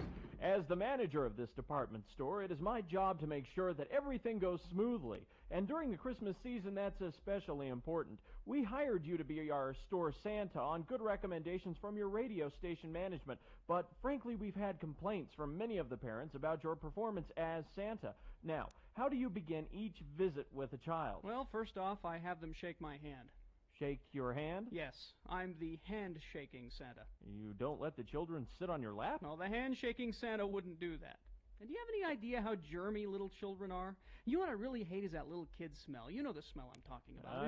I see. And then they tell you they want for Christmas? Well, after they've shaken my hand, I ask them to write an essay about how good or bad they've been during the year, and then they're asked to list what they want for Christmas. Now, that list is then submitted to one of my elves, and the essay is graded and placed in the Handshaking Santa essay box. You have paper and pencils for them in Santa's castle? No, the Handshaking Santa does not provide essay materials. If the children are unprepared, it's no concern of mine. Uh-huh. Well, I think I've heard quite enough. Well, fine. My break is just about over, and I still have to disinfect my fingernails and put on a fresh pair of gloves before I have to greet the little vermin again. Get away from the Handshaking Santa, you dirty, dirty little children. Oh, my God. Miss Johnson, would you call the radio station we hired this Santa from? We need a replacement immediately. Here's what Bill Allred is doing when he's not on the air. Ho, ho, ho, ho, ho, ho. Welcome to Santa's castle. Merry Christmas. Santa, why are you lying on the floor? I'm the leg wrestling Santa. Tell me what you want for Christmas. Well, I want the white Power Ranger and the Nerf Ball Zuka. All right then, Sonny. Lie down here right next to me. You do know how to leg wrestle, don't you? Oh, yeah, Santa, but couldn't I just sit on your lap? Oh, no, the leg wrestling Santa wouldn't do that. All right now, Sonny. If you beat me, then you'll get everything you asked for. Okay. If not, you'll get a lump of coal in your stocking. And an orange. Oh. Here we go. Okay. 1, 2, 3.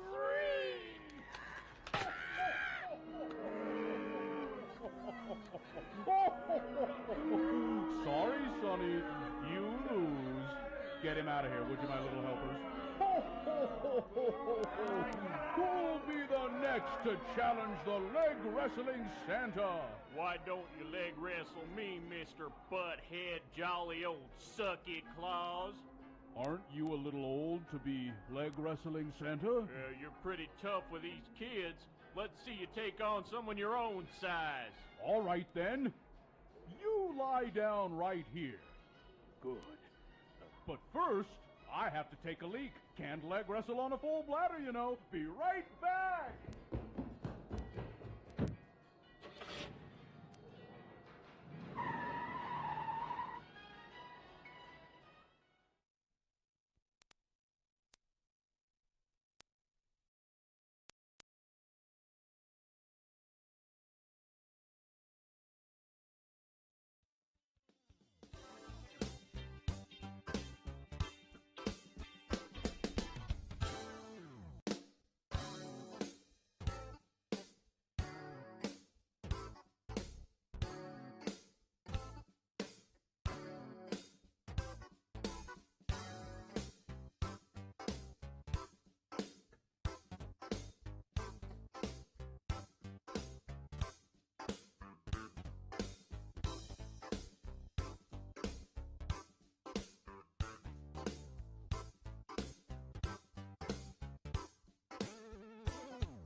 Okay, it's 9:36. Let's award Boner of the Day. And that's brought to you by a hamburger and French fries. And save on skiing at Snow Basin Resort. Discounts up to $20 on lift tickets when you buy online. Visit snowbasin.com. Thank you. Well, local does it. Phil Lyman. Really? Beat Herschel Walker into the dust. Really? Phil Lyman. People do not like Phil Lyman. There it is. That's your Boner of the Day for today. March 17, 2022. Now qualified to be Boner of the Week, which will be decided by Dave the Flower Guy tomorrow. Go ahead and hit that, Katie, and let's... The following is a sponsored feature. Let's get John Kirk on the phone. Hi, John. John, how are you? Very well, thank you. John, are you called the director of the International Sportsman's Expo? What's your title? My title's Director of Communications. Yeah. Now, You're the perfect person to talk to then. That's great. Communicate with us about it, will you? So tomorrow, I'm going to be there. It kicks off today, right? The International? Correct, at 11. At 11 o'clock at the Mountain America Expo Center. Now, I'm going to be there tomorrow, but I'm kind of rethinking it because I don't know if I dare come. I see you're going to have live raptors there. And I don't want to... I don't know if I can face that. You'll get carried away, Bill. Do you look like a rabbit? No, I don't. So it'll be okay. A worm? No. You Well, look like maybe like a worm. A tasty morsel, All right. perhaps. But Yeah. So how many vendors have you got this year at the Sportsman's Expo? About 225 different Oh, companies. Man. wow. So if you camp or fish or hunt, this is the show for you. It starts today at 11, Mountain America Expo Center. Give us just some of what you consider the highlights.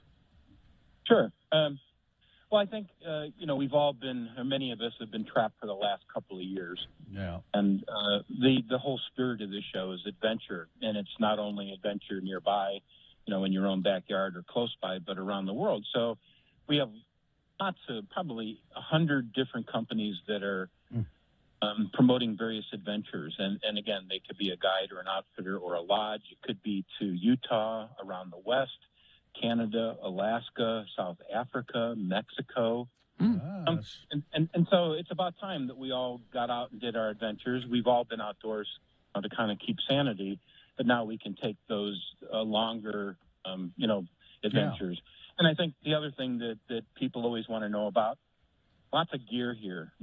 Utah is probably the best state that we've ever been in, where people can, locals love gear, love the outdoors so much they just create their own products. And so we often get people here, exhibitors who, they're not in the big box stores. And so people can see, because outdoor folks love gear. You'll find unique stuff is what you're saying. Very unique items, yeah. Yeah, and the cool thing is oftentimes you get to meet the person who designed it, built it, and now is trying to tell you about it. And that's kind of a rare thing that you don't get. Yeah. And I think that the value is that face-to-face and to be able to make a relationship and to, ask your questions and make a plan for after the show by making contact and doing research. No, I'm not a hunter or a fisherman, but I like to go camping. Is there a lot of camping stuff at this show? There's quite a bit of camping gear here, yes. And there are various tourism folks who will tell you can talk to them about the camping options. A lot of the lodges now have brought in or made up camping-related adventures. They used to be maybe only fishing and hunting or only hunting. And a lot of those folks have tried to expand it. So, and you're going to meet the experts. We have a theater where folks are giving seminars, and they're going to tell you what, when, where, and why. So it's a little bit of everything for everybody, whether you want to, take the trip of a lifetime, say, to Alaska, or whether you just want to get outdoors and you really don't know where to go or what to do or what to use. We're kind of the trailhead for all that. Stuff for the kids there at the International Sportsman's Expo? Yeah, family's a big deal. So we have a youth fair. We have a catch and release trout pond for the kids. All the gear and everything is provided. There are experts there who will help the kids. So if a parent doesn't know how to fish, they don't have to worry. They can just stand by and let somebody else show the child. What kind of parent are you if you don't know how to fish? I mean, come on. Yeah. More and more these days, it appears. So we've got live raptors, so you can see those up close, get a picture. We've got games. We've got a BB gun range. We have an archery range. We have a gem tanning stream. We have a rock climbing wall. I think the thing that everybody seems to love the most, because you never get to see it, are the Yellowstone Bear World baby bears. Bear cubs. They're bear cubs. We have 9 of them here. Most of them still don't have names, so I think the people who come can kind of help name them. You can watch them up close. You can pay money, and you can get a picture taken with them, which is kind of something you remember the rest of your life. So quite a bit, actually. Can I get some elk urine? A good question. If you can, I probably could help you out. What I do want you to help Bill out with is I want you to teach him how to use one of those elk calls, those bugles. Yeah. Yeah, one of those. Well, it just so happens that every day we've got Alan Morris. He's the local, and he's won the World Elk Calling Championship a couple times, and has won a bunch. So he's the guy. He's going to be doing something in the Seminar Theater, and I would ask him. He'll hook you up, and he'll show you. There you go. Now, we have a recorded commercial that we've been doing for you, along with the live ones. And is that an elk call I hear in the recorded commercial? It's an elk bugle. I mean, bugle. It's interesting. It's interesting, though, that some people who are, they actually go in the woods and they hear those things. Some people say, well, that doesn't sound much like a bugle, or it sounds like a bugle that's, having issues. And so to the true hunter, it may not sound exactly, but it is supposed to be an elk bugle, yes. Yeah. All right. Well, it's going to be great. I'll be there tomorrow from 11 to 1. The International Sportsman's Expo, it starts today at 11 and goes through the 20th at the Mountain America Expo Center in Sandy. I look forward to being there tomorrow, and thanks for talking to us.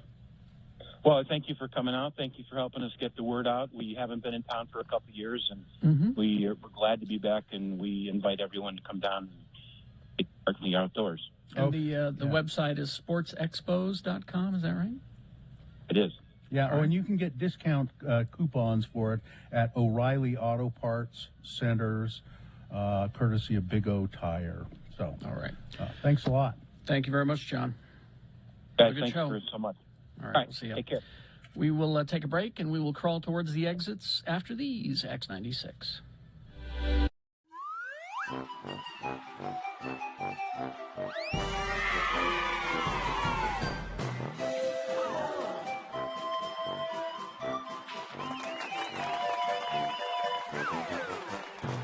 Sensuous. Sensuous. Spell it with me now. S-E-N-S-U-O-U-S. And now we'll use it in some dialogue between our two Utah friends, LeVar and LeGrand. Elder LeGrand R. Dunn is on the roof of his lovely West Valley bungalow installing some new shingles. His friend LeVar is down below on the porch having a nice cold glass of root beer. Again, the word is sensuous. Looks like you're doing a bang-up job with them shingles, LeGrand. That hole's being patched up just fine. Well, I got to get this done before the snow flies. I don't want no leaking on my food storage room again this winter. Well, if you don't want no leaking in the food storage, then you should keep LeGrand Jr. out of there. What? Nothing. Looks like it's kind of hot up there, LeGrand. Yep. I'm as hot up here as a tin roof cat house. You're what? Nothing. Hey, what's that you're drinking down there? Rut beer. Nice, ice-cold rut beer. Bet you could use some up there. I could for sure. I'm as hot as a hot dog with mustard and relish. Well, say, that's pretty hot. Bet you a nice cold Fanta root beer would sure go down good about now. Yep, I'm really hot, LeVar. I'm so hot that if you was to, hold an old, dry Christmas tree next to me, it would just go up like a match. What? I'm a hot tamale, LeVar. Well, that's hot. Hot for sure. Bet you could use a cold drink. Some Fanta root beer, maybe. Like the one I'm sitting here in the chaise lounge drinking right now. Yep. I'm a firecracker, LeVar. Why would you say that, LeGrand? Never mind. I think maybe I'll just get down. Climb all the way down the ladder and go all the way into the kitchen and maybe get myself a sandwich and a cold drink. What? Cold drink like a rut beer? Maybe. Well, what kind of sandwich would you get? Pickled egg and tuna. Why? Well, I was thinking that since you was getting down the ladder and going into the house, since you was doing that, maybe you could get me a sandwich as well and another nice cold root beer too? Since you was already thinking about going.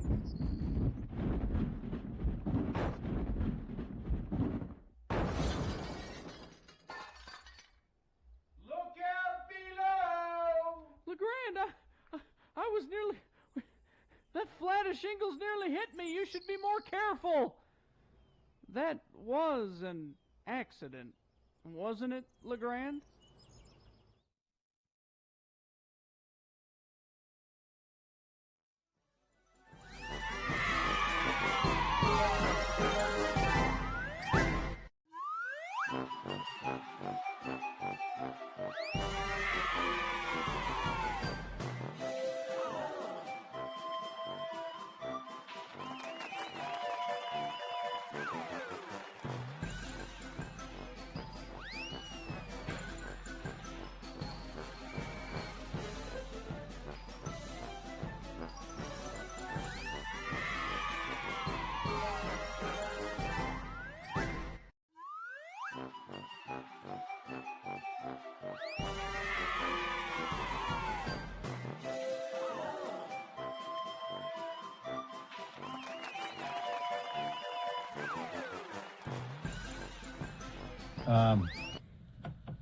I have an email of interest here that maybe we could close out the show with. Okay. Okay. I was not prepared. Let me. This could be because of the manliness quotient of the show. Oh, well, okay then. Emails of interest. It's titled Manliness, French Fry Addiction, and Imposter Bill. Uh-oh. Okay. Hello, Bill and Company. I'm Shane, a manly man. Thank you for upping your manliness game recently. You're asking, why is this guy manly? Well, it's because I was born with a full set of teeth and a 5 o'clock shadow. Wow. My first meal ever was a rare T-bone steak. Of course. I have commandments concerning manliness. In order to be super manly, one has to refer to others as bro or brother. You shall ask the question, hey, bro, how much do you bench? Refer to the movies Roadhouse, Die Hard, and Rocky as the Trinity. You shall talk about the 5 ins as hunting, fishing, drinking, wrestling, and fighting. You shall brag about how fast your car is. Brag about how it gets 4 miles to the gallon. Throw out terms like twin turbo, V8, and Hemi. Say things like, well, if your truck ain't lifted, you ain't gifted. Wear sleeveless shirts that read, sun's out, guns out. Or, gun show here, with arrows pointing to your arms. Last manly thing, Jimmy the wine guy. That sounds too posh. How about Big Jim the beer guy? Big Gina? Jim the booze guy. Gina, I Yes. believe that your stomach issue comes down to French fry withdrawal. I agree. It's a problem that gets swept under the rug by the powers that be, an unholy union of fast food chains, ketchup, and big potato. So when you did the Lent thing and swore off fries for 40 days, an alarm went off, and you became an enemy of the state. And it was on when you betrayed Big Fry and switched to onion rings. I remember a certain fast food clown and some fry guys, if you will. I heard these fry guys were once children who became addicted to fries. They couldn't stop, and when the fry addiction became so much, they transformed into fry monsters and were locked away, never to be seen again. Bill, sometime in the 90s, this is an epic. Wow. Sometime in the 90s, my friend Jake and I were at Liberty Park. It was around the time you guys had done the antenna balls. Jake was smoking, and we were walking along, and this shirtless guy with long hair, sandals, and a macaroni necklace and a tinfoil hat, macaroni necklace and a tinfoil necklace, a macaroni necklace and a tinfoil necklace, anyway, approached us. Shirtless, long hair, macaroni and tinfoil necklace, I think. Okay, all right. He had a couple of antenna balls, and he asked us for a cigarette in exchange for the X96 antenna balls. Jake looked at me like, well, what do I do? We were just dumb teenagers and kind of freaked out because we thought we'd get in trouble for having a few cigarettes with us. So Jake gave him the smoke, and the imposter Bill told us he was on the radio all the time. And then he started telling us about the time he saw Elvis. What? It was weird. Jake said, "Do you think that's the real Radio from Hell Bill?" And I said, "Well, I don't think so. His voice doesn't sound quite right." Sometime later that year, I saw the actual you, Bill, at a remote somewhere, but knew that imposter Bill was still out in the world somewhere. And I wonder, is he still around? Or maybe, just maybe, it really was you. You know how I knew it wasn't you? Shirtless. Yeah. You're not a shirtless guy. He said, "You can tell us all about how you and Elvis stole a Pepsi machine and put it in the back seat of a convertible. Thanks for your time. Seriously, I enjoy the program. Keep up the good work. Manliness personified, Shane." Now, I could see you and Elvis stealing a vending machine. A Pepsi machine. I could see that. Or me but claiming. The shirtless, no. Me claiming that I'd stolen a Pepsi machine with Elvis, but you're right. Because that sounds like the sort of adventure that you've had in the past. Yeah, but shirtless, you're right. A couple of texts regarding this email of interest. I can't believe this guy is giving away all of the AlphaCon content for free. And that's right, bro. Sounds like being a real man means you live only to be 45 years old. Yeah. It's about as far as it goes. So there it is. Email of interest. Now, for those of you that are wondering, I think I've discovered a pooping window today. I've looked at my schedule. You're going to poop out the window? No, a window of time when this can happen. What are the windows of time so that people, if they're religious, can pray for you, and the rest of us... Or golden circles, exactly. circles. We can just send positive energy your direction. So Jonesy gets out of school early today. Okay. She gets out at 1 o'clock, so I have between 1 o'clock and then Mohammed has a basketball game at 8 o'clock. So I have a really good 7-hour window there that I think if I apply myself, You're gonna bust the dam while children are in the house? Well, I don't have. It's now or never. I'm afraid. Send them over to your mother's. But you should start drinking if you're going to do that whole cocktail. Mm-hmm. Start drinking it at noon. Okay, because it takes an hour before it kicks in. That's been my experience. Okay, all right. Yeah. So I would send the kids away. You don't need them hearing that. Send them over to Mary Claire's. Oh, it'll be silent. It'll be No. Oh, no, it won't. Oh, no. There's too much air going on there. So think good thoughts for me in the pooping window, because let's hope that it happens before. It's got to be done before. I got to leave at 7 for the basketball game. So. Well, you may not go to the game. It's got to be done if you want sun Gina, under the fun. Let me just say, don't go chasing waterfalls. That's all. Because, yeah. All right, let's do the promo and crawl towards the exits here. Hey, bro, coming up on Friday's Radio from Hell show. What better way to welcome the weekend than having another drink with Jimmy the Wine Guy at 8 a.m. featuring Magnificent Wine Company, Riesling and Cabernet Sauvignon. And, of course, there'll be so much more happening on Friday's Radio from Hell show, X96. Let's see. You'll soon be able to watch the Ukrainian President Zelensky's comedy show on Netflix. Oh, yeah, I heard that. They're I going to forgot put that mention it. on. Apparently they had run it once before, sometime a while ago. Bringing it back, I guess, so you can see it. Mm-hmm. And let's see. Mark Hoppus has cancer. Blah, blah, Cardi B. Oh, Cardi B showed some love to My Chemical Romance on her Twitter. Really? Yeah. That's nice. She retweeted a video and she said they don't make music like this anymore, and it was my favorite My Chemical Romance song, I'm Not Okay, I Promise. Yeah.